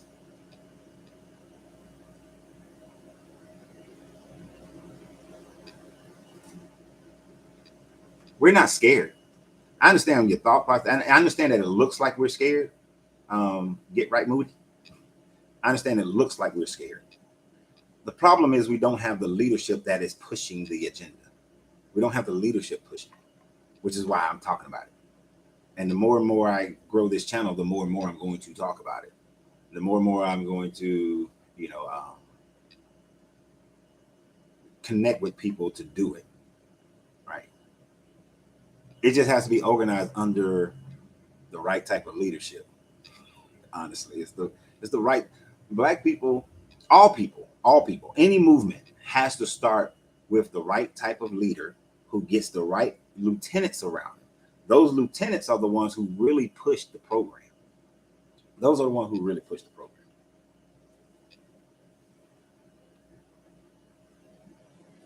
And you speak of Alabama. There was a time frame when the Nation of Islam had about 40,000 acres of land in Alabama, right? And they had about 30,000 in Georgia. It's a good thing on the surface. But at no point, the Nation of Islam, who was screaming separation, separation, separation, at no point did they say, hey, all members of the Nation of Islam, we're going to move to these 40,000 and 30,000 acres of land in Mississippi and Georgia, and we're going to build our own community. They had the people. They had the money. Black people are in every facet of society that you need to build a community. From engineers, political leaders, all the way military, police, all the way down to whatever the lowest job you can think of. You know, and I don't mean to call it low like it's not important. It's just lower jobs are jobs where more people are qualified to do that job. Like there are more people qualified to be a trash man than there are to be an engineer or to be a doctor. But the trash man is just as vital to a society as the dang on,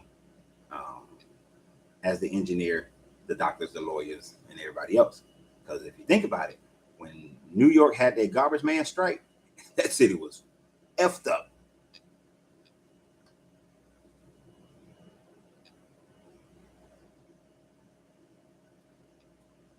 I'm gonna get it going. I don't want to, but I'm gonna do it. I'm gonna do it. And I can't be tainted by the government. They can't break me, nor can they buy me. The only thing they can do is kill me. And I'm not afraid of that. So if I was afraid of that, I wouldn't say what I say. Now, they'll try to discredit me. Oh, you know, he filed bankruptcy, you know, twice. He's behind on child support. He in arrears. Oh, he, you know, got some traffic tickets. Oh, this business didn't work out for him. That business didn't work out for him. They'll try to discredit me. But I'm the type person that I'm like, I don't care. I don't care what you say about me. And yeah, those things happen. Yeah, I've gotten married and got divorced a couple times. What does that have to do with what I'm saying? See, that's one of the things we got to get out of our head as well. If you look at a person like if you look at my background, I'm telling y'all right now, being an entrepreneur is It is a much easier life to just get a job.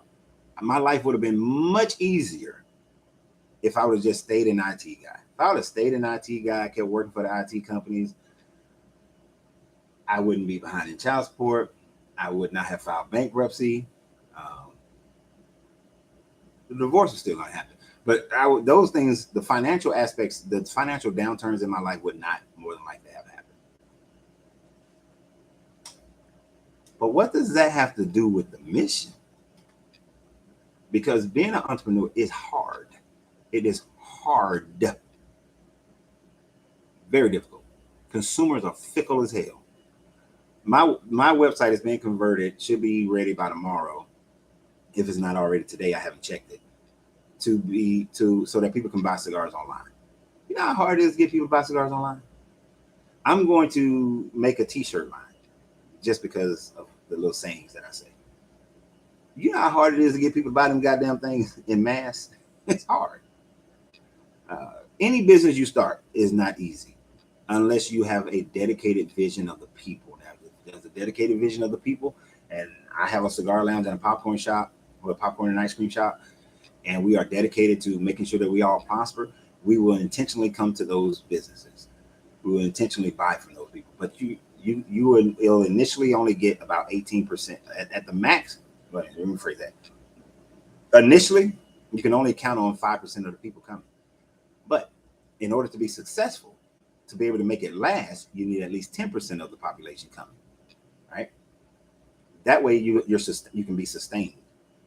In order to go over the top and build a business that is larger, branded, you got to go over 18% of the population utilizing your business. That's all most major businesses are looking for, is 18% of the people.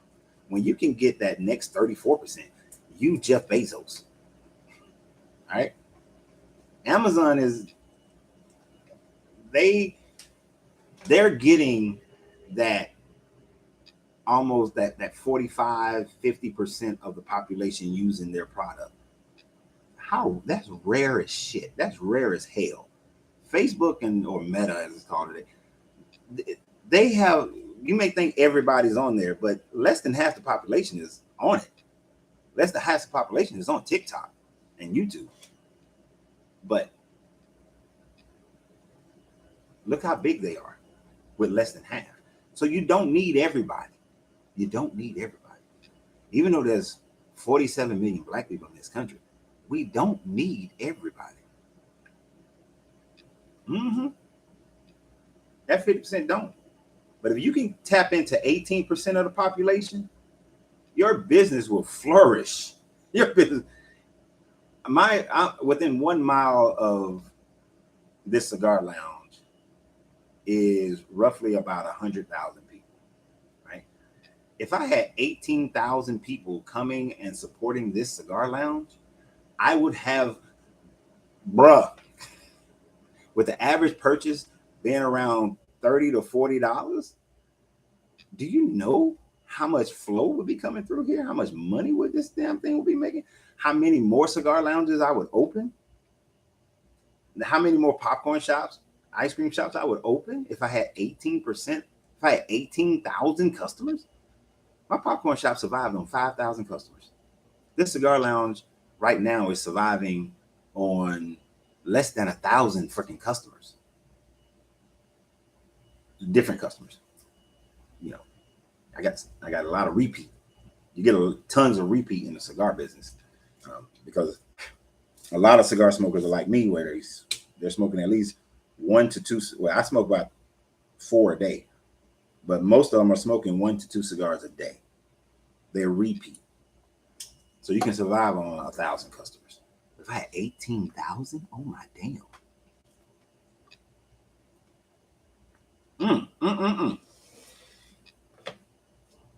I wouldn't know what to do myself. Hell, even these videos, right? If there are 13,000 people on Facebook, if those 13,000 people actually watched every video and shared every video, that Facebook group, that Facebook page would explode. YouTube, almost 8,000 people. If all 8,000 people watched and shared, explode.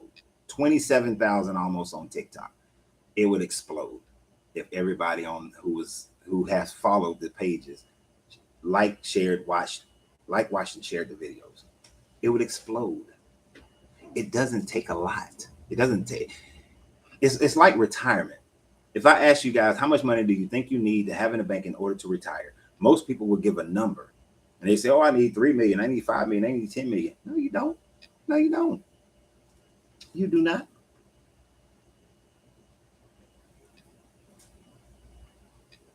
Let me put it like this. If you had $1 million and you put that $1 million in a particular bank that I know of, a bank that's not in America, that bank at $1 million is going to guarantee you 12% per annum. That's what their average, 12% annum is their average. Although over the last 15 years, they've been averaging closer to 15%. But I pay attention, I keep track of this bank for one day when I'm there. But if you had $1 million in this bank and you're getting 12% per annum, that means that you're getting an interest of $120,000 a year. You can live the rest of your life off that. But most people don't even need $120,000 to live annually, because the average income in America is like $56,000. It's like $56,000. That's the average income in America. So if most people had $60,000 coming in and they set their life up right, they can live the rest of their life. And I want you to think about it. You have to live in such a way that people used to live back in the day. Too many of y'all are 45 and 50 and 60 years old just now buying your house for the first time. Your 401ks and your retirement can't handle a mortgage. This one of my dear friends, I told her, actually, she's the one who passed away. I told her when she retired, I said, I know you can retire, but you shouldn't, because you still got 15 years on your mortgage. You will be broke in 7. The amount that you're going to have to pull to continue to live your life, you will be broke in 7 years. 3 years later, she was looking for work because she realized, damn, his ass was right. So you have to buy the house when you were young and live in it until you die. That's it. Stop moving. Stop freaking moving. If you do buy a house now, you need to be able to work an amortization schedule so you can get the house paid off in 15 years. You work the amortization schedule, get the house paid off in 15 years, then you can retire. Your house has to be paid for before you retire.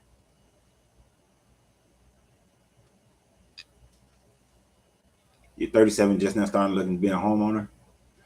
Right. So you need to buy your freaking house now, and it needs to be the house that you're going to live in for the rest of your life, Wade. Don't buy a house that you say, well, this is going to be my starter home. No, you just keep your ass there. Then you need to get an amortization schedule of that house. When you're going to look at that amortization schedule, it's going to piss you off at first, because you're going to see, like, let's say your mortgage, just to use easy numbers, is $1,000 a month. You're going to see that 900 and something is going straight to interest. So let's just say 900 is going to interest, 100 is going to principal. Then you write a check and say that, all right, here's a $1,200 check.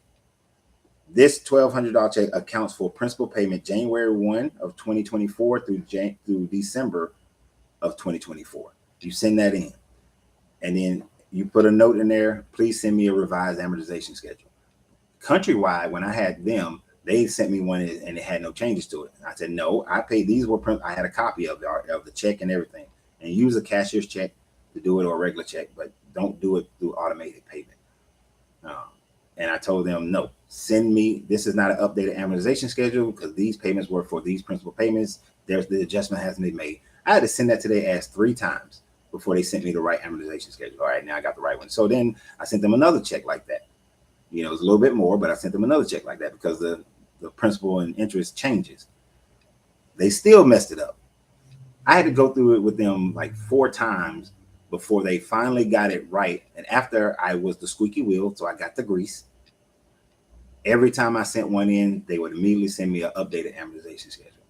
Had that house paid off in 12 years. Every time I got an income tax check, because at some point they switch and there's more going to principal, so you may not be able to send as many principal payments. in the first year, I knocked out 5 years of principal payments. By the end of year 1, I was in year 6 of my mortgage payment, and we're just clicking it off. That's the mentality of what we have to have if you want to retire. And then when you're retired, all you got to do is pay taxes every year. That's all you're paying is taxes. A retirement check and retirement account, you should be able to just pay your taxes every year. The only thing you might have to buy and you got to be like, what's the man, Warren Buffett? When you get a car, plan on keeping that car as long as you can keep that motherfucker. Oh yeah, it can be done. But America, and this is not black or white. The American economy is based on you being in debt your entire life. It's based on they want you to stay in debt your entire life. And you're always going to have some debt, but it needs to be manageable debt. You know, you buy, you spend what you don't overspend. Especially if you got a job, it's easier for you to do it. Running a business is harder to do it. You know, 2 years ago, my credit was great, fantastic. Last summer, both my daughters needing a root canal and then taking care of my friend, my credit looked like shit right now. And then I had a drop in business, but as business come back up, I'll be able to fix everything in like six to 8 months.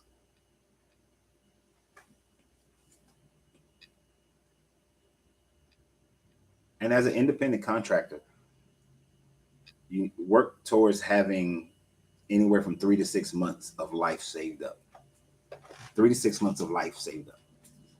You know, I used to be there, but with all that shit that happened, I'm not there anymore. But used to have 3 to 6 months saved up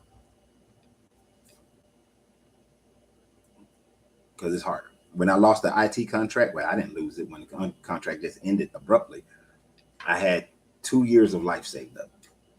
You know, that allowed me the time to be able to get steamroll into something else. Because I hated IT. So I changed and I opened up, a personal training company and then opened up a gym. I'm not a good employee. I'm not. When I come into a company, I'm like, oh, that's inefficient. Let me change it. Oh, that's inefficient. Let me change that. Oh, that's inefficient. Let me change that. What? Corporate? You don't want me to change that? Get what, corporate? I'm going to change it anyway. Boom, I changed it. Look, corporate, it worked. And corporate comes down and be like, we don't care that it worked. Put it back the way it was. You're unruly. Yeah, I'm not a good employee because I'm always looking to make it better, and corporate doesn't do that. Why do you hate IT? Because it's boring as hell, man. IT is boring to me. That's the only reason I hate IT. It's just boring. It's monotonous. I was teaching IT, and it's the same thing over and over. The same labs, the same type people. It's the same. Then, finna build a new system. Going to build a new security network. Oh, okay, let's build a new one. No, this is exciting. We got, barometrics. Oh, okay, that's cool. But then that becomes boring. IT just is boring to me. That's why I hate it. It's boring. And then back in the day, them server rooms. Oh my God, I'm living in Florida and I'm taking a big heavy ass coat to work. You know why? Because it's cold as shit in them server rooms. When I was working at Chase Bank, man, that server room was freezing. And then you in that server room fucking hours looking at a damn screen. It's cold as hell. Then you got dumbass over here who keep kicking their cables out of their damn they machine and you got to go all the way over this building just to plug the shit up because she keep kicking shit. This one lady, she got on my nerves. She was just kicking the damn cable. She was swinging her feet all day. And then, my print, I'm not able to print. You check all the stuff. Okay, everything look good. Then you go over there and she stepped on the cable, kicked the cable, and it's sticking out a little bit. Now I got to go from building D to building A, which is about a mile away, just to plug a damn cable in. Yeah, IT work was boring for me. My mind be going so fast, going on to so many different things that I can easily get bored with a gig. Shit, I get bored in here. I look, depending upon who walk in the door and sit down, I already know what conversation they're gonna have. It's the same conversation. And I heard the same stories over and over again.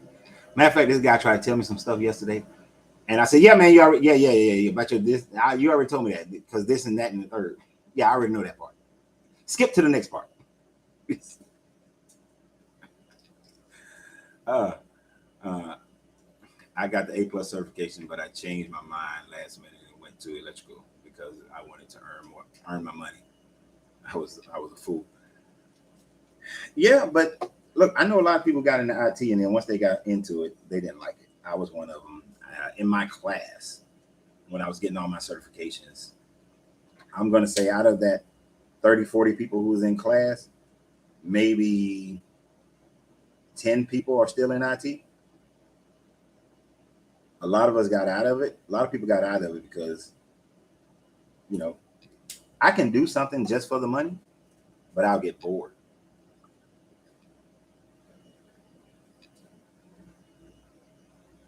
Yeah, I can do something just for the money I'm not interested in, but it has to have some levels of excitement for me. Um, I wasn't a, I ate ice cream. I eat ice cream more than I eat popcorn, but people love popcorn, so I did a popcorn shop. Wasn't even something that I would love. People used to come in like, "Oh, you must really love popcorn." I'm like, "It's good." Um, but it was I love running. I love transactions. Like I did a little small photo shoot last night for all my hats.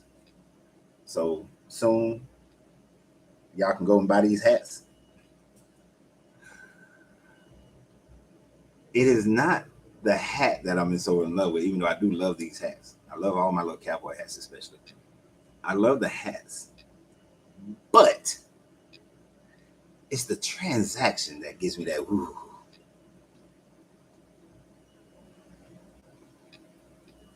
And you can burn out on IT. One of my friends, he and I were on the exact same track. Me and Troy, and he knows I use the word friend. I don't use that word too often.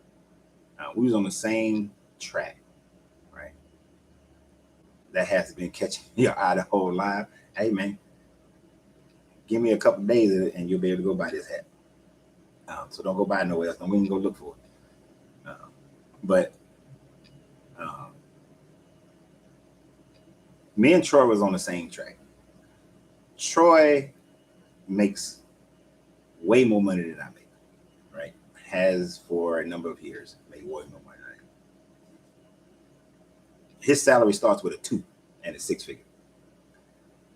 Troy works from home. Troy, and I always fuss at him about it, um, doesn't spend as much time with his daughter, my goddaughter, as much as he should. You know why? Because as a IT project manager, Troy works out of his house, but he works about 60 to 80 hours a week.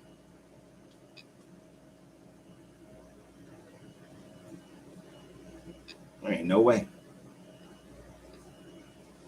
I would love to make Troy money, but I would not like Troy's life at all. So you got to find something. If you're going to spend a whole lot of time, got to be something you're interested in. He's there, but not there. I remember talking to him about that study that the CDC did where they showed that black men spend more quality time with their children than white men. And I was like, Troy, you're part of those white men who don't spend quality time with your kids. I mean, he only got one, but you don't. You're there all the time. You need to, and I tell him you need. And he's made attempts to change. I was like, you got to change this shit. You know, your daughter's like 12 years old now. You got to change this.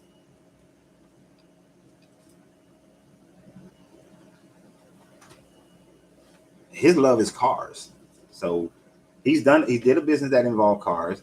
It was fairly successful enough that he sold it. Um, but he hasn't. His problem now is that if he can't walk away from the IT into a business because the business is not going to pay him what he makes right off the whip, and therefore he'd have to cut back a whole lot of stuff, and that's hard for people to do.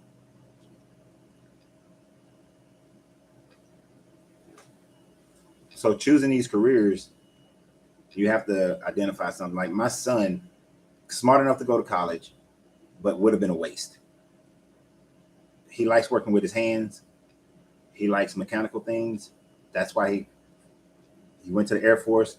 He's learning how to work on the big jet engines because that'll make him happy with the type of work he's doing. But it's also a job that when he walks away from the Air Force, and with them changing the retirement package now, I will encourage him to walk away at the end of his first enlistment. Dude, get out, go make yourself $90,000 to $120,000 a year, doing the same thing, except you ain't got all the military stuff to deal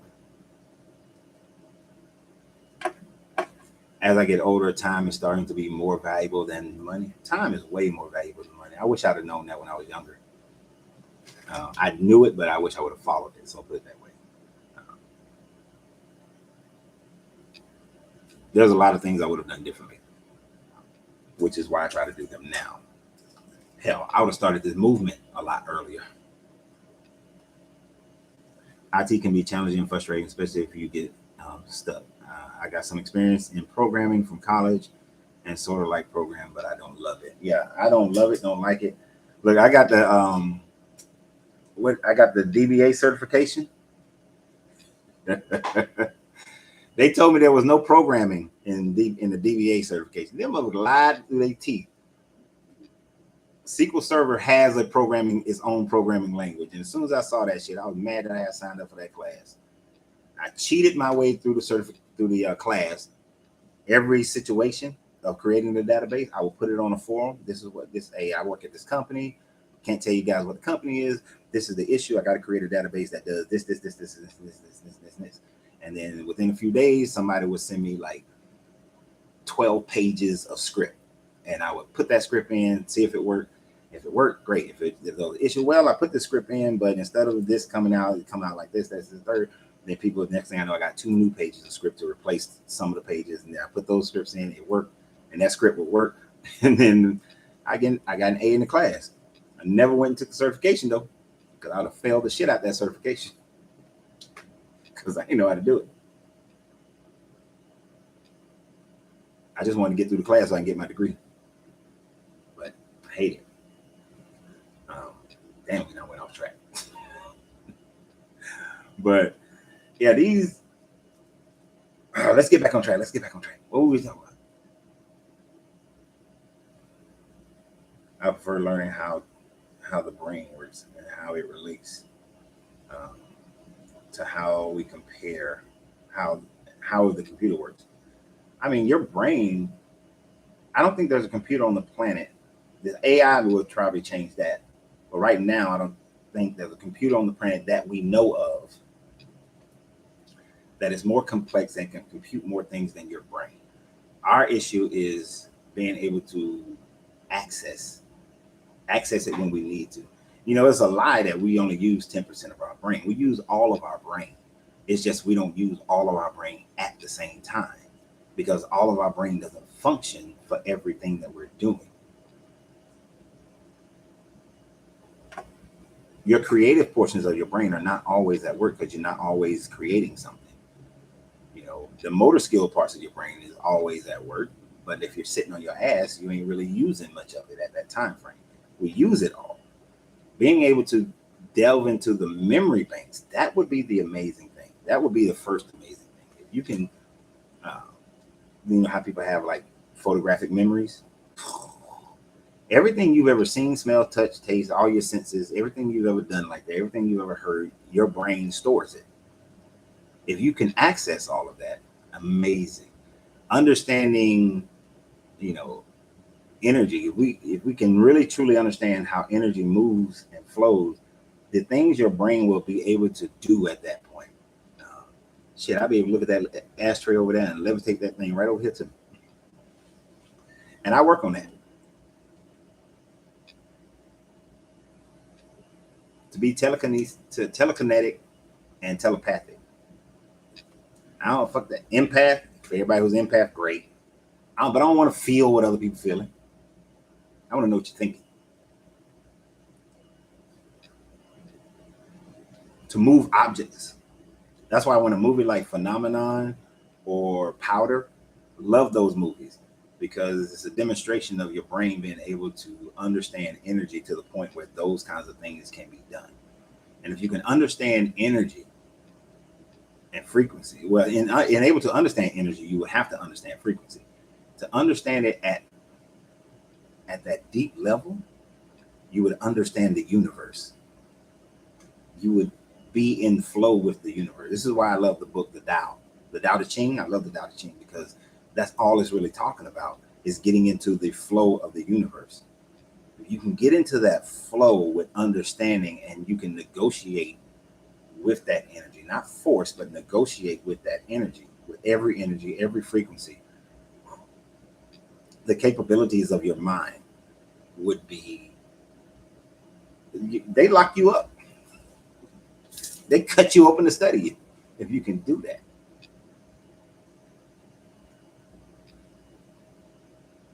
That would be some shit. So I'm with you. I want to understand the mind. That's all this shit that I talk is part of it, is understanding the mind and the universe. Even from just a matter form of existence, to understand it, you may not, you would be at such a high level. You'd be a master. Unfortunately, the majority of people will never get there because they have blinders on. They've been told what they can and cannot do, what's possible and what's not possible. And until somebody demonstrates that something is possible, then you'll start to get people who are able to do it. But only a few will be able to do that. Only a few out of the real number. You have hundreds of thousands of high school students who can run a mile in less than 4 minutes. That used to be an impossible task. Once somebody broke it, people believed it. But out of 8 billion people, only a few 100,000 can do it. Because only a few 100,000 are willing to put themselves through the process to be able to do it. So even if you can move things with your mind, over time, only a few 100,000 will do what's necessary to be able to do it. This is why when I talk about us moving, we don't need everybody. We only need the ones who understand it. If you get enough people who understand it and go do it, the sheep of the black people will then follow. Because once you've come to a place like, what my man say was in Yazoo, Mississippi, and then and let's say you get down there and you start growing the economy in Yazoo, and then one day somebody builds something like out in Carrollton, Georgia. There's a place called Livewire, something Wire. Seems like if you get a job there, you're good to go. Seems like everybody in Carrollton has worked for this company or got a family member who works for that damn company. Once you get in there, once you build something like that, all of a sudden people are like, ooh, they hiring that down now. They need plant managers. They need this. They need, every facet of the job. They need it. Where are you going? You coming here? Nope, you're not. Then you'll get the people who just looking at it they're not looking at the vision. They may say, oh yeah, black people doing it. They're doing it. I'm gonna move down now. And they come. That's where you get that 34% after the 18%. They start coming. Don't even know why they coming. They just coming. They just coming for their pocket. But they're coming into a situation that's already built for them. That's why so many people move to Atlanta. Oh shit. Back in the 80s,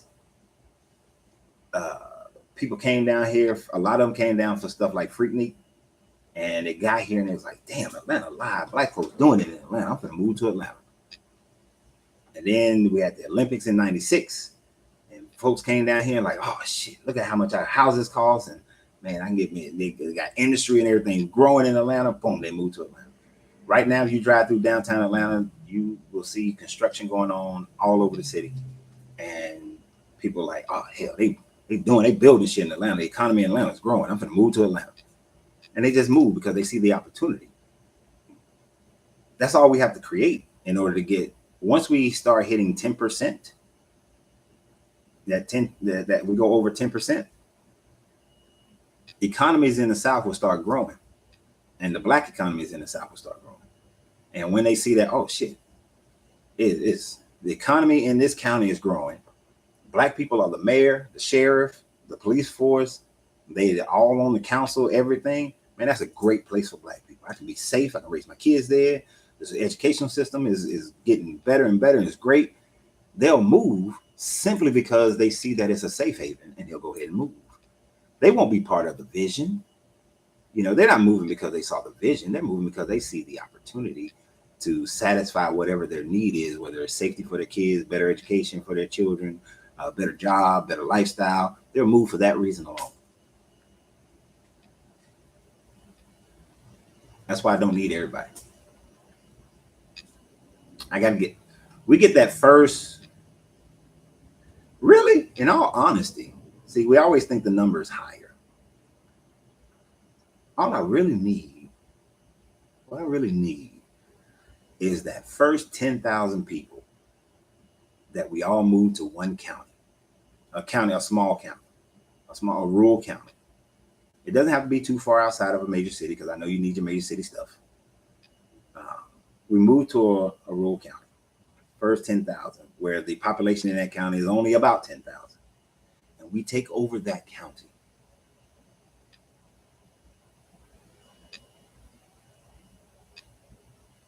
Then Black folks are going to pour into that county. You're going to get like another 20,000 that just pours into that county. And then we're going to say, hey, let's take over the next county. And we keep replicating that. We take over the next county, the next county, the next county, the next county.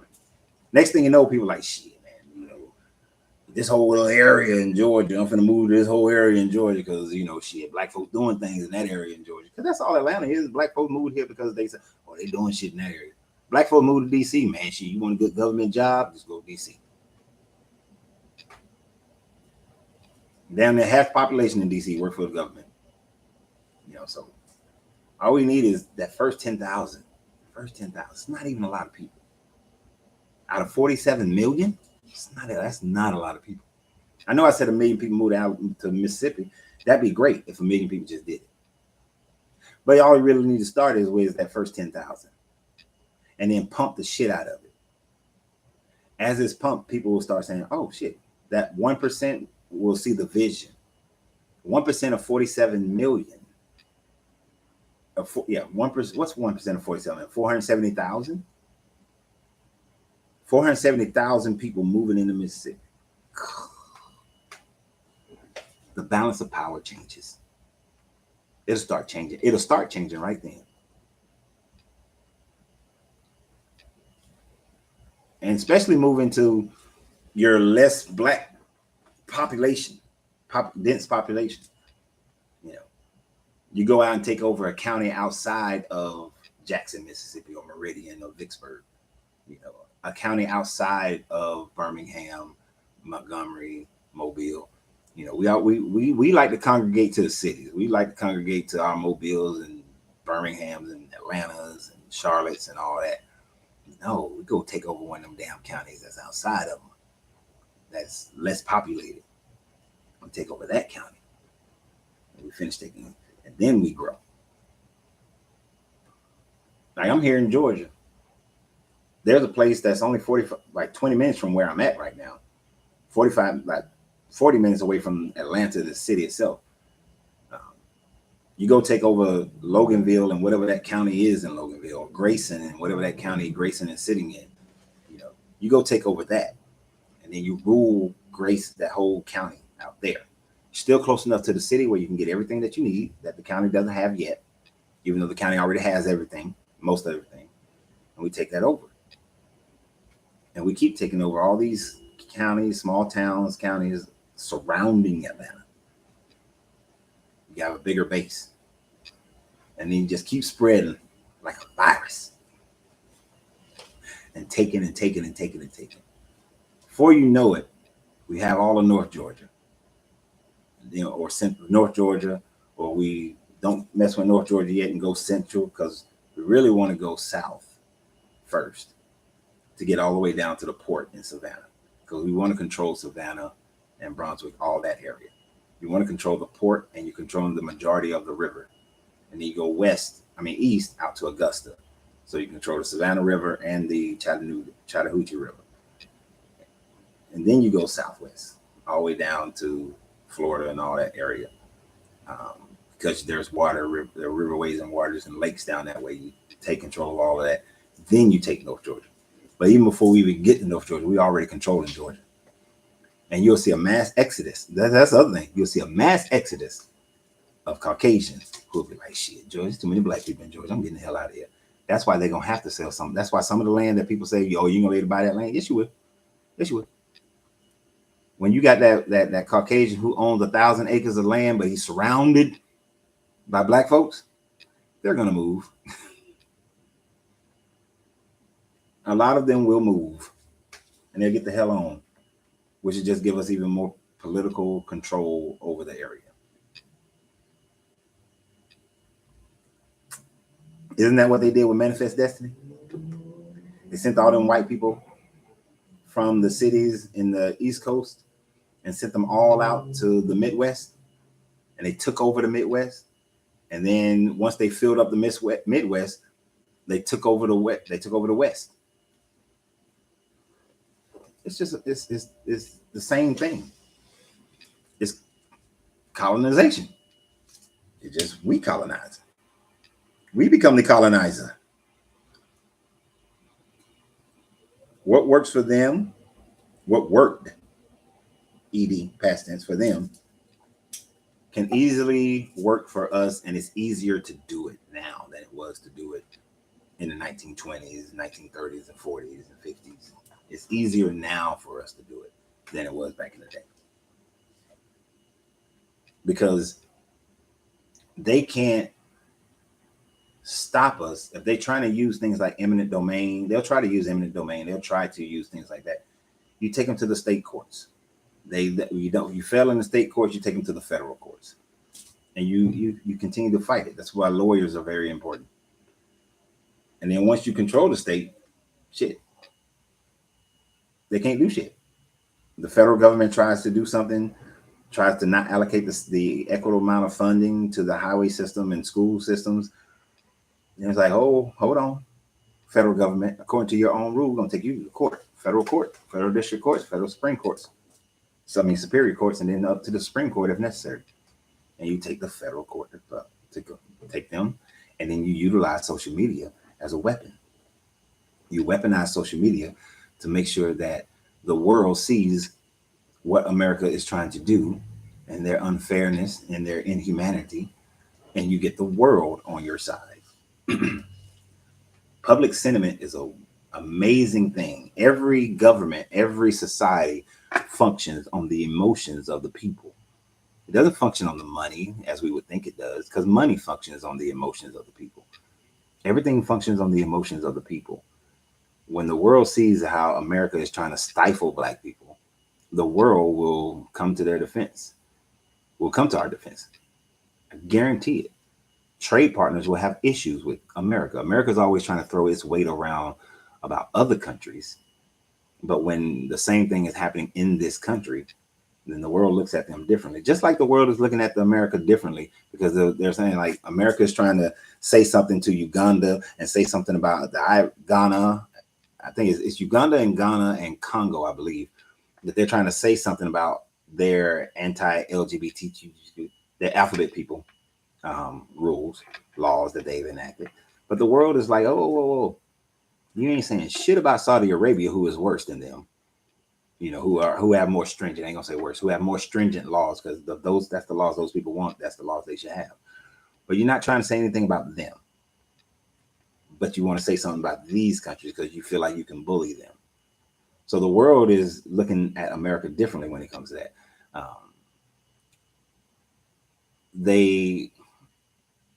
Why are you trying to put embargoes on them? Like when they took that to the UN was like, why are you trying to embargo them, but you're not trying to embargo the Saudi Arabian countries? That's problematic. Then they say, well, why are you trying to talk trash to them? They did it democratically. Are you not supposed to be a country that supports democracy? But yet these people democratically decided that's the laws that they wanted. Who are you to go into their country and tell them that they are undemocratic or unfair, but it was done democratically. You can't. No, the world's like you're a hypocrite, America. You're a hypocrite for doing that. And some of the American people were shocked. The American government people were shocked when this was coming from some of the Caucasian countries.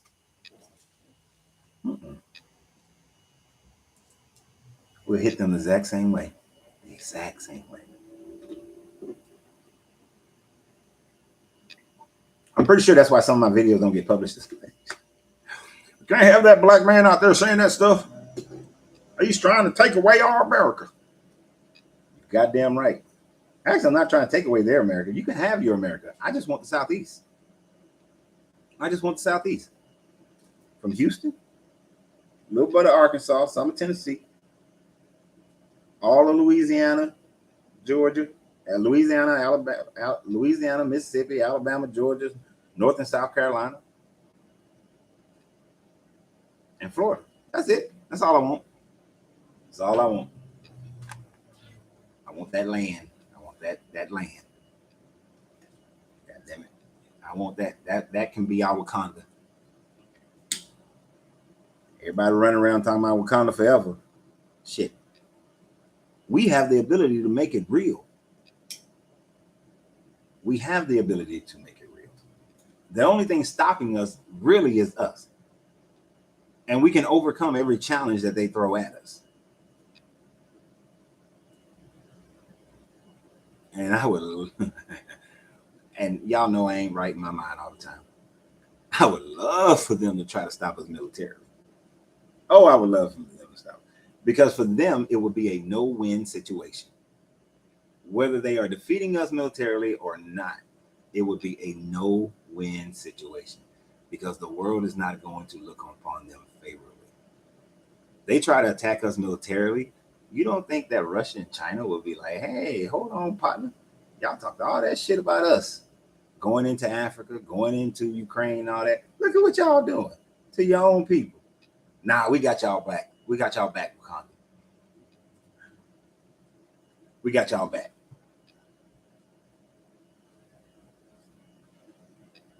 And you got countries like South Africa who are very good bedfellows with countries like Russia and China. Tanzania, very good with them. I'll be like, hey, South Africa, y'all need to back us. Because once y'all back us, we're going to back y'all. We got y'all back. The same way in the American Revolution. Hey, France, we know y'all don't like England. Y'all support us, we got y'all back. Because without the French, they would have lost the American Revolution. They would have lost it. We can have the same thing. Same process, same thing. That's right, Marcus. Our American Wakanda. And then if you think about it, man, we got our own. We're teaching our own. Our STEM systems, our STEM's education will be freaking massive. Massive. Because technology we will have to increase our technology in order to compete. In order to compete. And then when I get the Latinos and Hispanics on our side, get them South American countries that don't like America, don't like Caucasian America, what are they gonna do? We get down with Haiti, put trade schools in Haiti, give them solar powered cookware so they can regrow the land and refertilize the land and either come strong with tobacco products or sugarcane like they used to be. Most people don't know that Haiti as far as cash crops are concerned, Haiti made more money in cash crops than all the 13 colonies put together. And they're already part of the African Union. So since they're already part of the African Union, us siding with Haiti gives us that connection through the African Union while we're still not our own country. But it gives us that support from the African Union, which gives us support of China and Russia as well. So you see there's a connection there of support. So we got to do it. So we need to get these numbers up so that we can get 10,000. We can get that initial 10,000 to move their ass, to pick their shit up and move. The work from homers, the retirees. I need 10,000 of them. Some business owners, I need 10,000 of them, so we can go to a county that has a water source and take it over. And then we'll take over the next one and the next one. We'll grow that county. That county is going to become industrialized in a heartbeat. Like literally in a heartbeat, as far as building a nation. 5 years? 5 years. 5. Let's see, how long did it take us to rebuild Latvia? I was working on the Latvia project for 2.5 years, and I'm pretty sure, even though it still was continuous, Latvia was restructured, rebuilt in about 4 years. About 4 years. We had Latvia good when we did that nation building project there. It was good. 4 years, good to go. This is why when my man said I developed a raw land, it was both. We did a combination of both in Latvia, raw land and developed land. But most of it was actually developed land. You know, it was developed businesses, developed industries, increasing the technology, making their systems more efficient. We built their military. Shit, when I first started working with Latvia, man, they had their Air Force comprised of 2 helicopters and one of them was broke. When we landed at the airport, it was fucking potholes at the airport. Got their plane going down the runway zigzagging and stuff because of all the potholes on the runway. But it didn't take about 4 years to get Latvia, up and running really well. So I've seen it done. I wasn't instrumental in every aspect of it, of course. But for the part that I was involved in, I got to see a lot of the other components and work with a lot of the other people with the other components because they connected with each other. So, and we have people. We have all the knowledge. We have all the knowledge that we need in order to do this. We have the engineers. We have the workers. We have the business people in every facet. It's not that hard for us to do it. It is not. We really, like my man said, we have to organize it. It has to be organized. It has to be organized, and you have to have a leadership in place that actually knows what the hell they're doing, right? And can move the people. Unfortunately, that's the other part. You got to have somebody who can talk to the people, who can move them emotionally and get them to be able to see the vision of what can be. Just like that salesperson who can go on raw land and design tell you what the house is going to look like on that land. And next thing you know, you see the house. You're like, oh shit, I can see it. I'm in there. I'm kicking back on my sofa, sitting on my deck. They can sell you the vision. So that mouthpiece got to be able to sell the vision. I don't know if I'm that guy. I can, but I'm very mean when it comes to it. Straightforward. Oh, hold on, Facebook. I'm very straightforward. So I'm not going to sugarcoat nothing. I don't sugarcoat stuff. And I cuss. Get y'all ass down here so we can build it. Boy, yeah, y'all be dealing with my crazy foolishness. But yeah, so let's build it, man. Let's share the videos. Let's get more people of like mind involved. Plus, my deconstruction of religion is going to be a big hindrance. One person did tell me that I would probably have to stop talking about deconstruction and scrub all my stuff because Some of these people, a lot of these black people, like, oh no, he ain't a Christian. I don't want to deal with him. I can't trust him. He ain't a Christian. Set that shit down. Set that down. You know, I'm not saying somebody has to give up their religion to do this. No, there will be churches and mosques and synagogues and temples and stuff that people will have to have. People have to have religion. The majority of people have to have religion. So I am not saying that in order for us to do this, we all have to be under the same religion. That's a mindset we have to get rid of. The only thing people need to recognize is that we are under the same oppression.